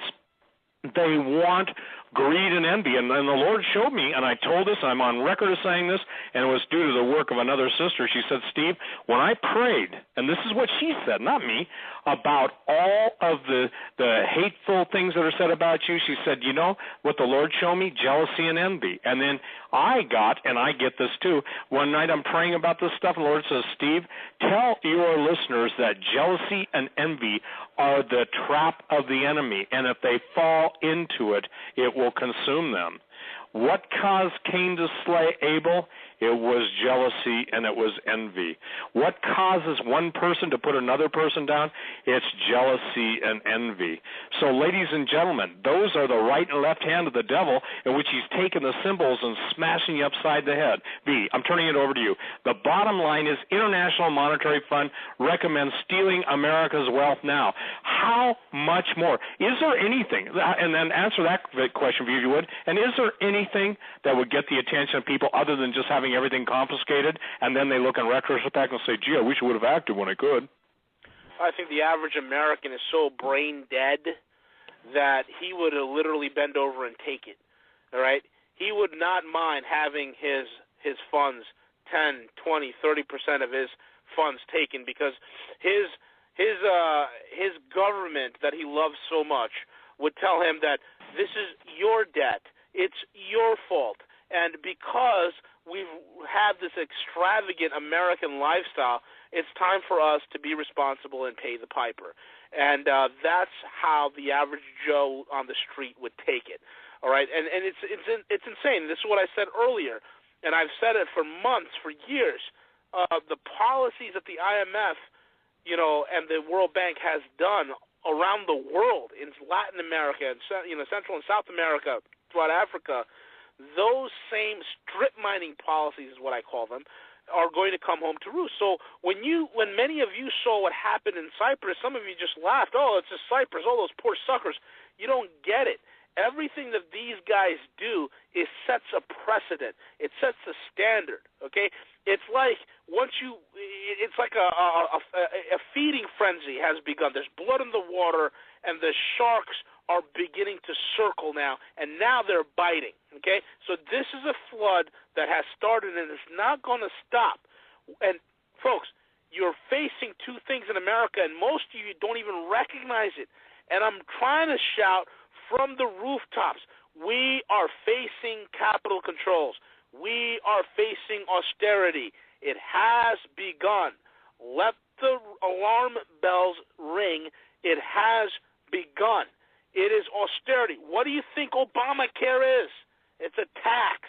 It's part of the austerity program. Do you get it? Do you wonder why your premiums are so high? What do you think inflation is? It's a hidden tax. Why do you think it's 9.7% and you don't see it? It's a hidden tax, all right? The fact that you can't wire money internationally and all these capital controls, austerity and capital controls work in collusion. They work together, and these are the hallmarks of a failed state, all right? Now, the earlier question, because we know we're doomed. If you don't get the idea into your head that we're doomed, financially speaking, that it's the end of America as an economic superpower, and I don't know what's going to happen, whether it's going to be a civil war or whatever may happen. That's my area of expertise. But I'm telling you, financially, it's a mathematical inevitability. And I'll say it again. It is 100,000% mathematical inevitability that we are heading for a massive financial failure, the likes of which the world has never seen. And the question now was, that was earlier posted by Doug, was, who replaces and steps into the vacuum? It's China. And here's the difference. China is not going to be so stupid as to have military bases in 132 different countries.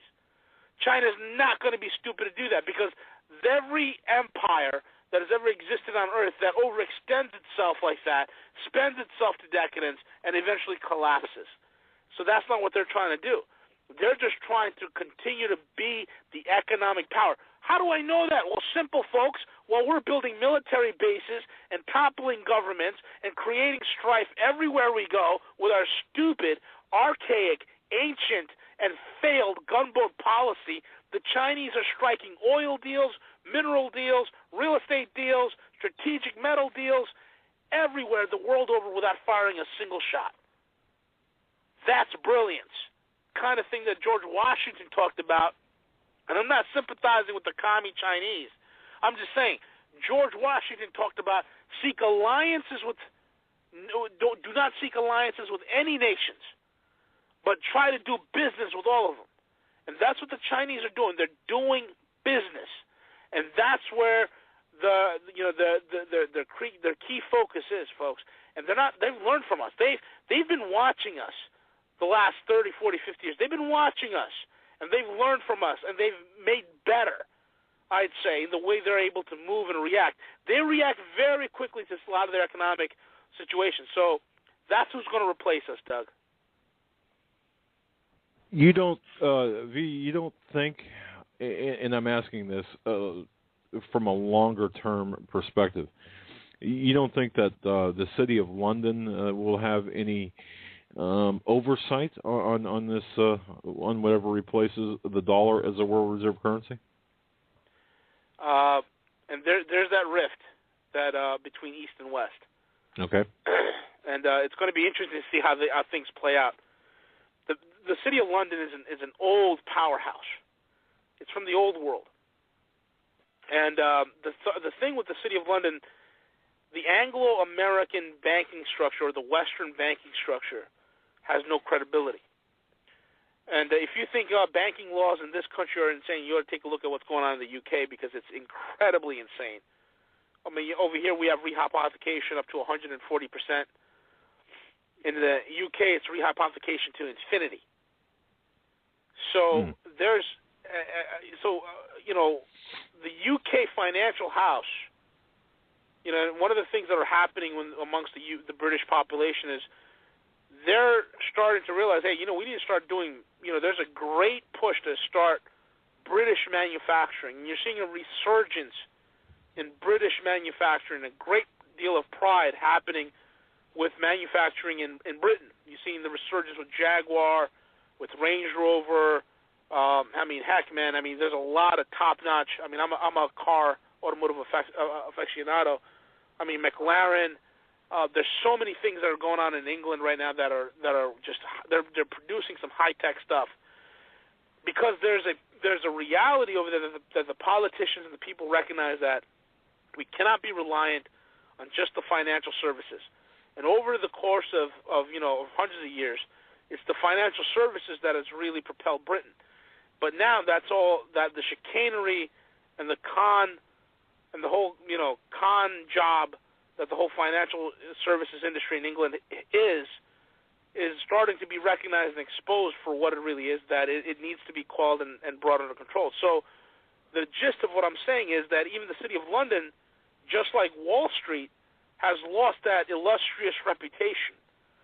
They have the image of a scumbag or a sleazeball or a real sleazy used car dealer.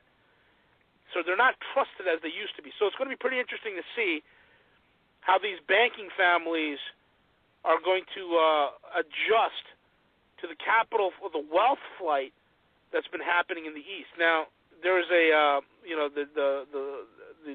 elite Chinese families like the Li family in China, who are just as big as pretty much anyone in the West. Now, so it's going to be pretty interesting to see the power struggle over the reins of control. So, yeah, I guess it's going to be a wait-and-see policy. But currently at the moment, the City of London has lost a tremendous amount of credibility. Tremendous. All right. And that's a fair statement, a fair assessment, I suspect, based on the current situation. But I remember, Steve, you and I speaking about the Illuminati and how this could shake out toward the end. And I think it was with a program or on a program with Tom Horn, perhaps. I don't know, Steve. It was the Illuminati. End game would be the London would hold the would oversee the finances, Washington the power base, and of course what was it for the religious? Was it Rome or something for the religious New World Order religion? But that said, certainly China. I guess we're looking at that as a reasonable alternative. But Steve, didn't we also? And I'll direct this question to you. At one point in the past, didn't we talk about a new currency already being at the ready? A new basket of currencies. Steve, did we talk about that? Are you asking me, Doug? I'm sorry. Yeah, Steve. Didn't we? There was a time, when obviously the Amero was being readied, the combination Canada-Mexico U.S. currency, and then the information that was out there, even the photographs of it went up on my website. I don't know how many years ago, but it seems like what people don't understand, and V has alluded to this and actually spelled it out. These guys have multiple fallback positions. It was China that even, I think, kind of put the kibosh on that, because what China got from us in technology and everything was the ability, quite candidly, to get a lot of technology in order for us to for the forgiveness of a bunch of our debt. And, again, the borrower is servant to the lender. So what's important that I think people need to understand right now is that it's kind of like somebody once said, if you owe the bank $1,000, they own you. You owe them $1 million, you own them. And what's happening now is that we're seeing it. Look, here's where the disconnect is. As long as you're not one of those 16 million Americans who's going to lose current coverage because of Obamacare, you see, it doesn't bother you because you still have a job, but, 70% of graduating seniors from college don't, that you think that somehow, this is what I'm trying to say, the myopic view of the world pretty much depends on your station in life. You can't tell someone who's spending the night in a homeless shelter that things are going to get really crappy. You can't tell someone who basically doesn't have anything to eat that things are going to get, hey, you better go out and buy some food. They have no money to buy food. So what I believe is our call in this day and age is that as as we get led to go and help whoever we help, that it comes from us, meaning people who really do take the Word of God seriously. I put up today Matthew 25, and I think if I were everyone listening to this broadcast, I would go and read the Scripture of the Day on my website, because that always speaks to me, and it is incredibly important. You see, here's the thing. I can't help world poverty, but I'm trying to help the numbers not increase. Does that make sense? I'm trying to tell people that when you know what's going on, there's always an opportunity for you to be a blessing, and that person that you're being a blessing to can bless you back. But the problem is this sense of detachment, this sense of denial, this sense of in many cases, some people say, well, it's just hopeless and they're just waiting to die. That's not overcoming. And I think the next time David and I, Pastor Langford, do a show, it'll be on overcoming. But one thing you have to overcome, everybody, it doesn't matter whether you agree with me or not, you have to get involved. You have to come over to recognizing that these things that you say are only happening over there, they're not happening here. The plan is to bring the whole world down. The plan is to destroy 5.5 billion people. The plan is to generate a false World War III, a World War III that will be a false Armageddon, that's what I meant to say. And then out of the ashes rise the New World Order. You can't go a day without listening to some veiled threat. Today, for instance, from Hillary Clinton, and reading between the lines of that, basically, if you want to prosper in the coming world, I'm paraphrasing, listen to us. Don't listen to them. Well, ladies and gentlemen, we be the them. They don't want you thinking. They don't want you questioning. They want you as automatons. And part of the tragedy is, Doug, is people are willingly giving up their uniqueness in creation to basically hope that they can become a Borg, or they can basically have enhanced capabilities, whatever. They can be their favorite comic book hero. And on it goes. And I'm telling you point blank, ladies and gentlemen, when the man appears on the scene with a big S on his chest, it's not going to be Clark Kent of the Daily Planet. It's going to be somebody who wants to subjugate the whole planet, and total obedience will be demanded. So what we're trying to say is this. We don't know the time. It's escalating. It's becoming more obvious. And I say this, Doug, rhetoric precedes action. If you start to question just how many people have been awakened, so to speak. I think the Guardian said 35 world leaders are being spied on. Let me make it easy for all you world leaders out there. Everybody is spied on. Everybody. The fact that they limited it to 35, are you kidding me? If they recorded, 124 billion phone calls in 1 month, do you think that because their foreign policy is so dependent upon knowing what everybody's doing? You see, this is what I said years ago when I said America will become a hissing sound in the nations of the world. We have gone from absolute respect to total contempt. And I'll stand by that statement. We have gone, as a nation, from absolute respect to total contempt. Amen. And that's the sad part. So, ladies and gentlemen, seriously, if you're interested, just give me a call, or don't give me a call because I don't answer my phone, or I'd be on 24/7 answering inane questions. But if you want to contact me concerning moving metals quickly or moving money into metals, send me an email. Give me the time you want me to call you, and I will call you. Doug, I just want to make 2 announcements, okay? On my website, I know of I'm not in Chicago, okay, so this really has nothing to do with me. I'm in Montana. But a couple of brothers who happen to have extensive law enforcement background, if you go on my website underneath the Val Canby bar, they're teaching a concealed carry class, self-defense, firearm class, and training. And one of my friend Rick's motto is, the more you train in peace, the less you bleed in war. So you can go on that link, West Suburban Concealed Carry, and, if you have to drive from any of the surrounding states, contact. These guys will give you a level of what I call practical field experience that sometimes just you don't get with your, normal classes. I've gone to Cooper's School. I've gone to a whole bunch of schools.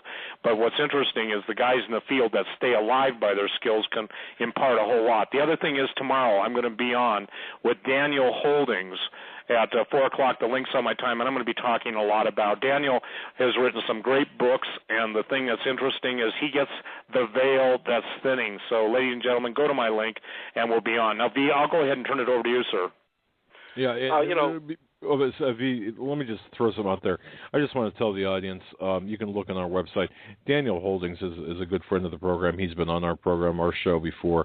And Steve, I just want to reinforce that time, 4 o'clock tomorrow, your time, or what was that time tomorrow? Yeah, 4 o'clock Mountain. 4 o'clock Mountain, 6 Eastern, the real time for V and I. For Daniel Holdings, or for Steve being on Daniel Holdings' program, don't miss that. Go ahead, V, I'm sorry. I mean, what Steve said earlier is true. I mean, we're a joke to the world economically. Folks, the currency of a nation is the prestige of the nation. And if once your currency's gone, that's when you lose your prestige, not the other way around.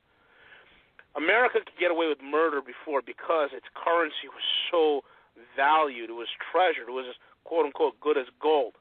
So it can go ahead and invade countries in Central America on behalf of fruit corporations, and people went ahead and had no problems. It can go ahead on various different excursions into the Middle East, and people didn't really say much about it because the currency was as good as gold. But as soon as we started enacting policies, and when the chickens began to come home to roost, and we began to pay the piper of the actions and the fruition of our actions, started to become reality, the prestige of our currency is now a laughingstock. It is a joke. And because of that, we are seeing a massive movement in the world that is already preparing itself for a post-dollar world. So the question that I want to ask the audience is this. If India, China, Russia, South America, Africa, Canada, Australia, New Zealand, if they're all ready and prepped, and all the other countries, and that's a part of the Asian tigers, they're all ready and prepped and getting their systems in place for a post-dollar world, what the heck are you doing? Do you think that you're smarter than some of these top economists in some of these countries who understand monetary policy, who understand that the dollar's not going to be around, that they need to seek alternative means? Do you really think that you should ignore such men? Do you really think that you should ignore such actions? Because this is reality. Now, I talked about exponential factors. We're heading for an inevitable worthlessness, a total Zimbabwe-like event occurring with the dollar. Okay, folks, and that's the reality of it. And unless you're positioned properly, you're not going to survive. So I tell a lot of people, if you need the help, contact me. Okay? You can contact me at guerrillaeconomist@gmail.com. You can go to my site, roguemoney.net.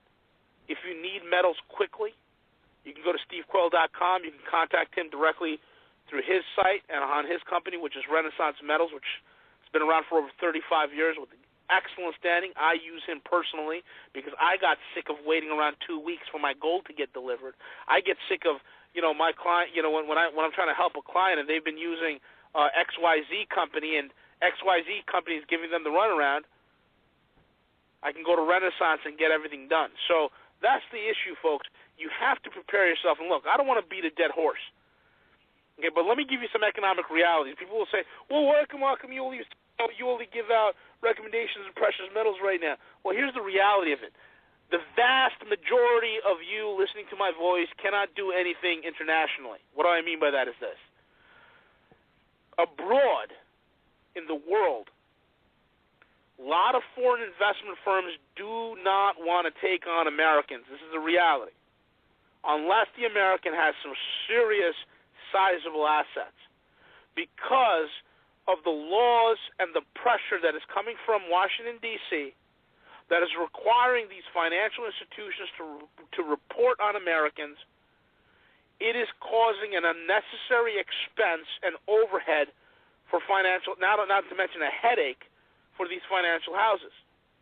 So in lieu of this, they're simply saying, no, we don't want any more Americans. We've seen this in Switzerland, where some of the Swiss companies that I deal with, their requirements for minimum investments have skyrocketed. I've seen this in Southeast Asia with some of the banks and the companies I deal with over there. Their requirements have gone up, or they just don't want to deal with Americans. So what are your options? You got a couple $100,000 lying around. You got $1 million, $2 million. You got $5 million, $10 million lying around. Your best option for the short term and for the immediate long term is going to be precious metals. It is amazing that you can have all your wealth stored into such tiny little vessels that will preserve your purchasing power in the coming collapse. It is amazing the portability that gold and platinum offers, where you can literally take $3 million of this stuff and put it into a tiny little shoebox and be off. That is power. That's portability. You don't want to participate in the system. Some of you are angry with the economic system. Some of you don't like the system that's going on currently. What better way for you to operate outside the system than having gold, silver, and platinum, having these metals? Because having it allows you to operate outside of their controls. People ask me, well, what if they make gold and silver illegal? Let them try. Because all they will do is create a black market, which will drive the costs through the roof even more. And it's even terribly bad because it's a black market that they won't even benefit from. What do I mean by that? Well, look at the black market on illicit drugs. I promise you that the majority of the bank's liquidity comes from the drug trade. It was at one point up until 2008, when the cartels decided to pull some of their funds out, which caused a liquidity crisis, a solvency crisis, in a well-known U.S. bank called Wachovia, which was later absorbed by Wells Fargo. So this is the reality of it. They just can't. Anything they do to stymie and stifle gold is going to backfire. They can't stop it. It's been the store of wealth for 6,000 years. And every time the banksters decide to dump the price of gold, all right, it is a gift to the Chinese. The Chinese buy it up, and the Indians buy it up, and the Russians buy it up. Now, here's another thing, folks. In April 12th of 2013, 15 individuals, 15 banksters met with Barry Soetoro. And what was the outcome of that? Well, a couple hours later, we had the metals beatdown that occurred on April the 13th, okay, which was the pounding, which basically they dumped 400 tons of paper into the market.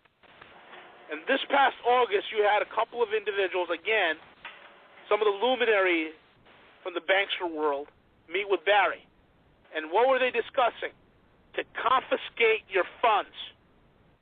Okay? To confiscate, to come after your bank account. That's what they were talking about. So how are you going to operate outside of this? How are you going to preserve your wealth? There's no other means, and I hope you understand that. I hope you break out of the brainwashing. I hope you break out of the programming, and I hope you understand what's going on, and it becomes very clear to you. Doug or Steve?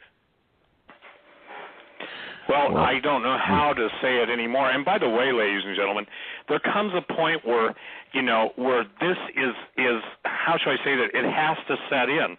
One of the greatest disconnects, and I've been dealing with it for 23 years, so if I sound jaded, I admit to being jaded, is where somehow everything that God created is being intervened, or forgive me, what's the word I want, Doug? It's being messed with.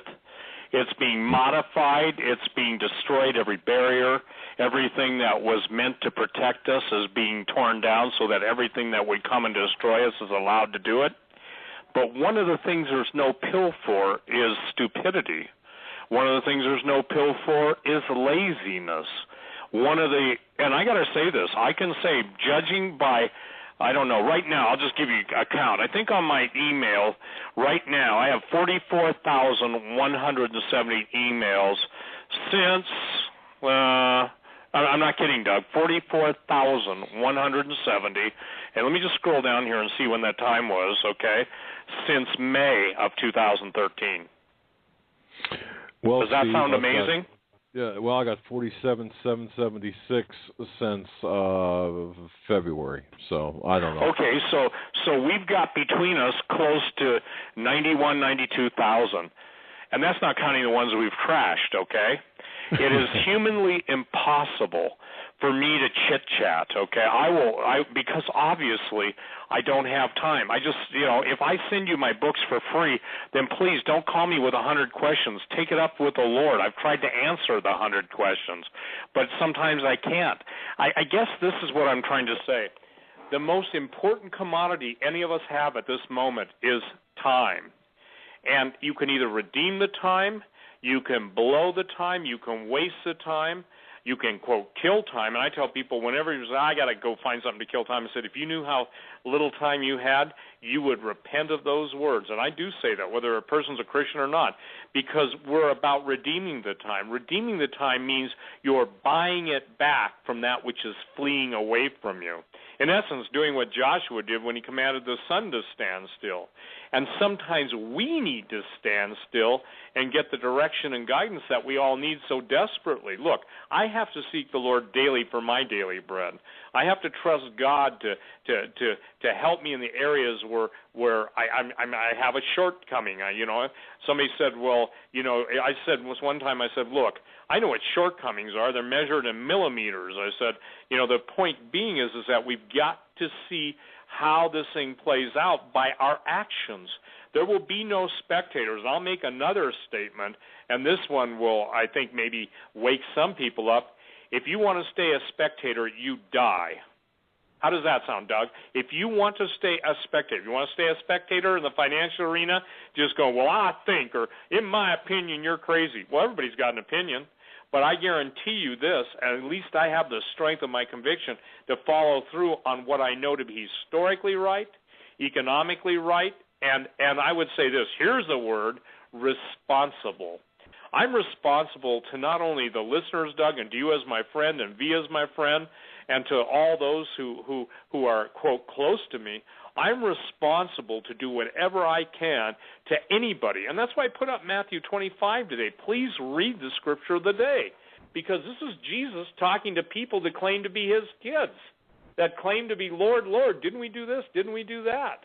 And the thing is that, I don't think people see the significance that and I would say this, just as our action have consequences, our failure to act produces life and death. And I told somebody this the other day, and he's close to me. I said, look, brother, you can have you can decide to go basically lay down and die when they come to take you away, but you do not have the right to do that to your family. You must do everything you can, as Scripture says. Any man that doesn't provide for his family is worse than infidel. And I will tell you this right now, Doug. I personally will have nothing to do with anybody that even hints at that type of attitude in a life and death situation, because it can't be counted on. It's kind of like, you got to know who you can count on. I have cast my lot with the wrong people in life just because they had the title Christian, they said they believed, and one of them even went so far as giving me a money for the ministry and then wanting it back when he no longer liked me. I said, you gave it unto the Lord, and I gave it to where you told me to give it. So the point being is this, is that we got to get over these quirky, absolute childlike behaviors of irresponsibility, apathy, indifference, laziness, and irresponsibility, and figure out that none of that stuff is going to be rewarded. And if you live in that world, I would encourage you to check and see. I don't believe in a mental assent to salvation. I believe that when a person accepts Jesus Christ, gets baptized in the water, gets baptized in the Holy Spirit, that there is a transformative event that takes place in their life. You were one thing, you now are another. That's why John the Baptist said, hey, I'm not going to baptize you guys, I'm paraphrasing, until you bring me forth fruit worthy of repentance. And so what we've done is we have given a sloppy agape. That was a charismatic term years back, but we've made it so easy when becoming a disciple of Jesus is easy to accept the Lord.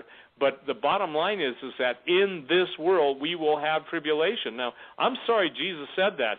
I don't hear him saying, well, don't worry, you're out of here at the first sign of trouble. We're so far into the lateness of the hour and the end of the age that I don't know, and this is V's own call, your call, Doug, and my call, and Hawk, and anybody else who's on talk radio, Alex, and I don't know everybody who's on talk radio, Shannon Davis, the people that are out there, and I'm not aiming at elevating anybody or denigrating anyone. I just don't know that much because I don't listen to talk radio. It's because I don't have any time to. But the point being is this, is that everybody should take a mental checklist or a written checklist and just ask yourself, how long could I last if what I have in the bank, and obviously we don't have any money in the bank, that's not an issue, but how long could I last in my pantry? If someone said to me, I only have $5,000, that's all the money in the world, what would you buy? I'd tell them never, never, never, never, never buy metals until you've bought the food, until you've bought, the necessary personal survival items. I've said that for 35 years, so I don't change my tune. And the thing is I remember when I used to tell people to buy food, they thought, quote, you sell fear to sell food. Why is it that if your plumbing plugs up, you hire a plumber so you can flush the toilet? Why is it if your lights go out and you blow a fuse or a circuit breaker and it won't reset, you got to call an electrician? But you see, there's this disconnect in what people accept. Or I love this one. Here's the biggest lie that I've ever heard in my entire year. Well, I just trust God that when the time comes, he'll see me through. And I asked him this. I said, brother, do you ever go to the dentist? Well, yes. I said, but why aren't you trusting God? Well, because this is a physical thing, okay? I said, do you ever go to the doctor? Well, yeah. Well, why do you go to the doctor? He said, well, because I needed some antibiotics or I needed this or that. You can take it, Doug, to whatever degree you want. My question then begins, then why will you not act and do what you can do while you can do it? And if you won't trust God for the little things, and this is what I'll say to everybody, those of you who take that attitude, and I see it all the time, well, I'm just going to trust God. You don't do it now. What makes you think you can do it at the worst time in your life, at the worst time in history, when there's nobody to call on the phone, when there's nobody to run to, where there's no place to go? Who are you going to call? And that's why I love my favorite prayer is 4 letters in front of Jesus. For, to, and Jesus. Help me, Jesus. Because again, Doug, that's what it boils down to. Enough of the mental gyrations, the arguments, the denials, the positive, this, that, and the other thing. Positive confession does not spare you from a shooting gallery. If you're up against a wall, a firing squad, the idea is to never get up there, But the point being, it's like the guy who's going to get shot. He says, if I just close my eyes and hum a few bars, I won't hear it coming, I won't see it coming, and guess what? I won't be killed. Want to bet he doesn't fare very well? Go ahead, V. V, before you even start, let me just double-check a date that you mentioned. April 13th of this year, correct, is when the meeting was held with the bank, the bankers, the controllers, and then the following day, the 14th, I think it was, is when the metals smackdown occurred. That was the 14th of April of 2013, right? Yeah, I believe so, yes, if I remember correctly. Okay. The reason I asked that is for Monday, Tuesday, and Wednesday, I had done a solo program myself going through the Illuminati. Yeah, I just want to bring people's attention to the April 14th to 15th, actually, April 14th, 15th, 1912, and the sinking of the Titanic.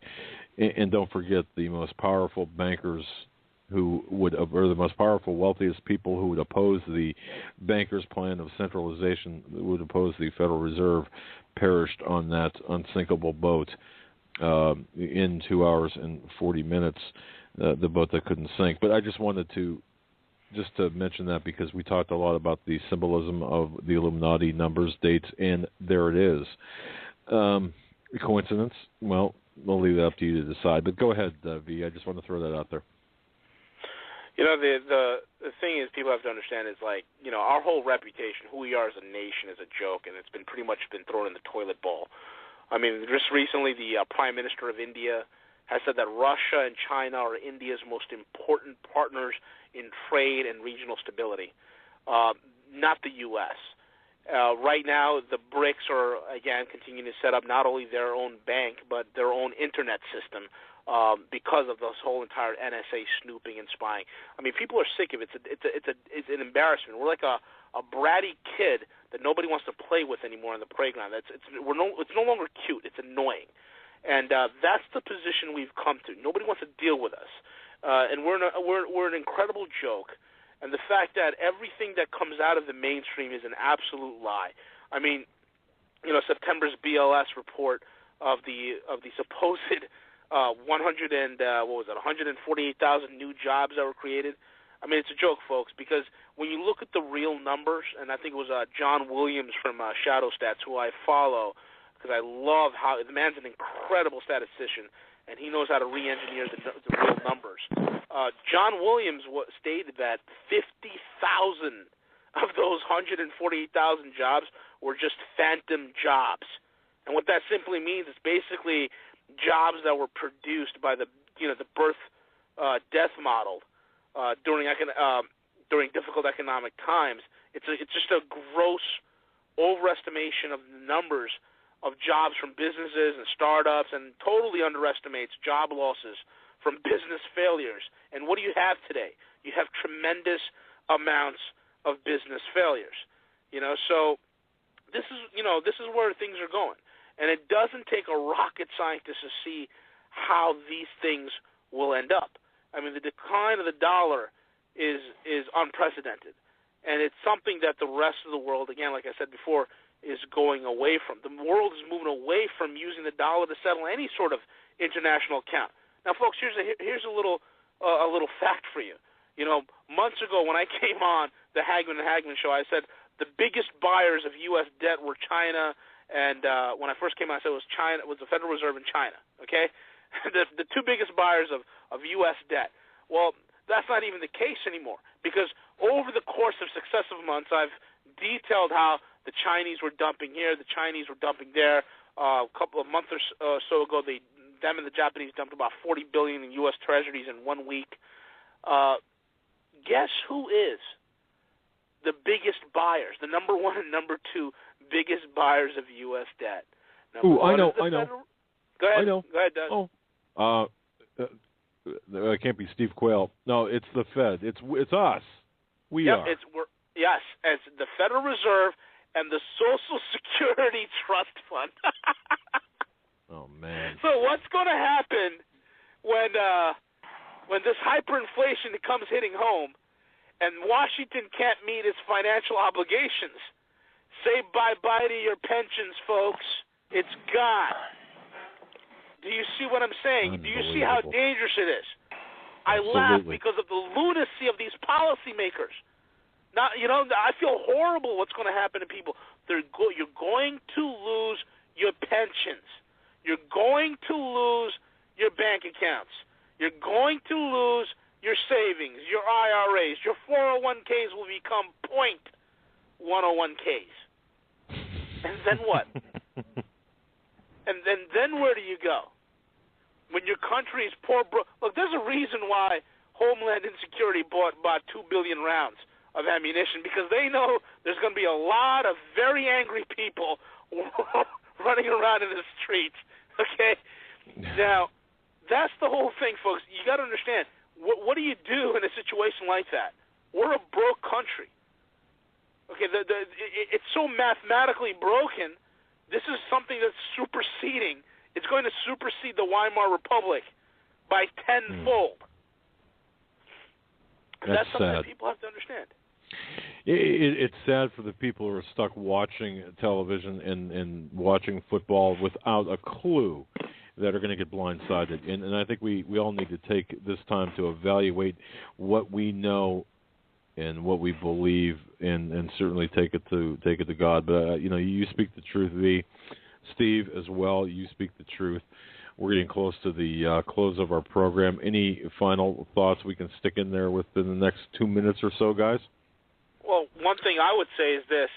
The 1% of the population, okay, the 1% of the real big money in this country, guess what they're doing, guys? Guess what they're doing? They're buying vast amounts of gold, foreign currencies, and they're keeping things offshore. What does that tell you? And I'll end with that. Steve. All right.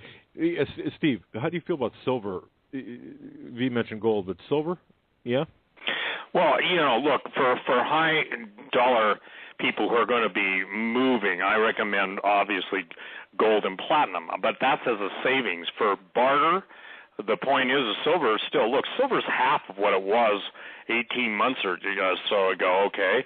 And so that's a good deal when you can buy something at a low, and know that it's been there recently.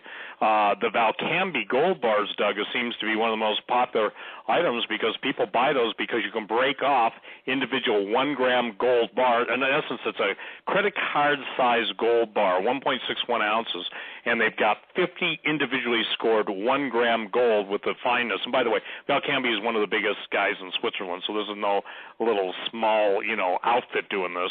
And they break off, like let's say there's 50 of them, so today they're worth about $52 a piece. So if you got to buy something for $250, you just break off 5 pieces of gold, and gold will be brought. I want to deal with a question I got too just right now because it's important in closing.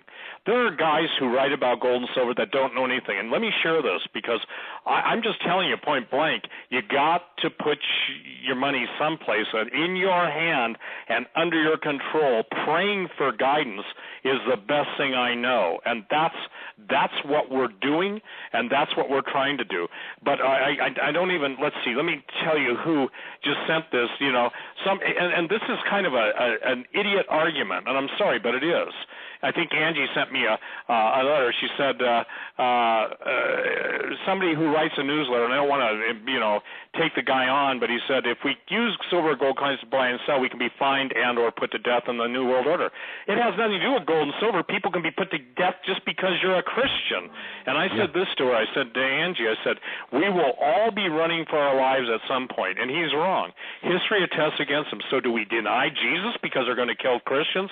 What they can do and would do is still in God's hands, and that's what I'm going to close.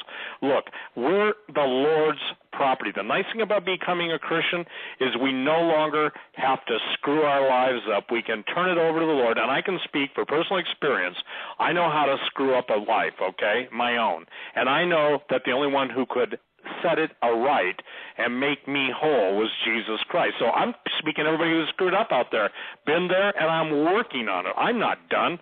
I would make no boast to say except I'm yielding like I never have to the Lord. I'm trying to do what he tells me to do and what he's given me to do from the time that I first saw him face to face. He said, you'll have a Joseph's ministry and to prepare the people of God for the worst time in history. I've been doing it for 43 years by the grace of God, and I pray that some of you people will start to be as faithful as you evidently think everybody should be against your standard, and ask yourself this: how do you measure up in the Lord's eyes? Those of you who haven't been commissioned by him but have been either disobedient or just decided, I don't want to pay the price. Doug, thank you. God bless you. V, God bless you. Ladies and gentlemen, we pray for you. And Pastor Langford and I don't know, Doug will post it, but please turn into Daniel Holdings tomorrow. You can go on Doug's website, his site's there, go to my radio link, and we'll be talking about the stuff that is coming after all this stuff. And it'll be talking about fallen angels, the veils, stargates, dimensional portals, and all that stuff. And that, by the way, is people really, really want to know that stuff. Good night, everyone. Thank you, Steve, and good night. V, thank you so much for your time tonight. God bless you, my friend. Get better. One thing I definitely want to say, Doug, is this. Oftentimes I get emails, people saying, well, where's the collapse? I look like a fool. I'm buying gold and silver. My family looks at me like I'm crazy because this collapse I'm talking about hasn't happened. Folks, the collapse is happening. The economy is contracting, and it's contracting now. It's happening all around you. And I'll close with that. That's fantastic. Wow, what a bite of reality. Indeed it is. Your website, V, is roguemoney.net. Of course, I'm telling you, right? roguemoney.net. And for the price of a cup of coffee a month, you can subscribe to the articles. Well, actually, less than a cup of coffee a month. And I want to thank you for your time tonight, and thank you for your sharing of knowledge. And God bless you, my friend, and get better. You still sound like you're still a little bit under the weather. So a little bit. God bless, brother. Thank you. All right. Take care. Folks, that'll do it for us tonight, the 24th day of October 2013. I'm Doug Hagmann. Tomorrow night, Joe Hagmann will be back, hopefully.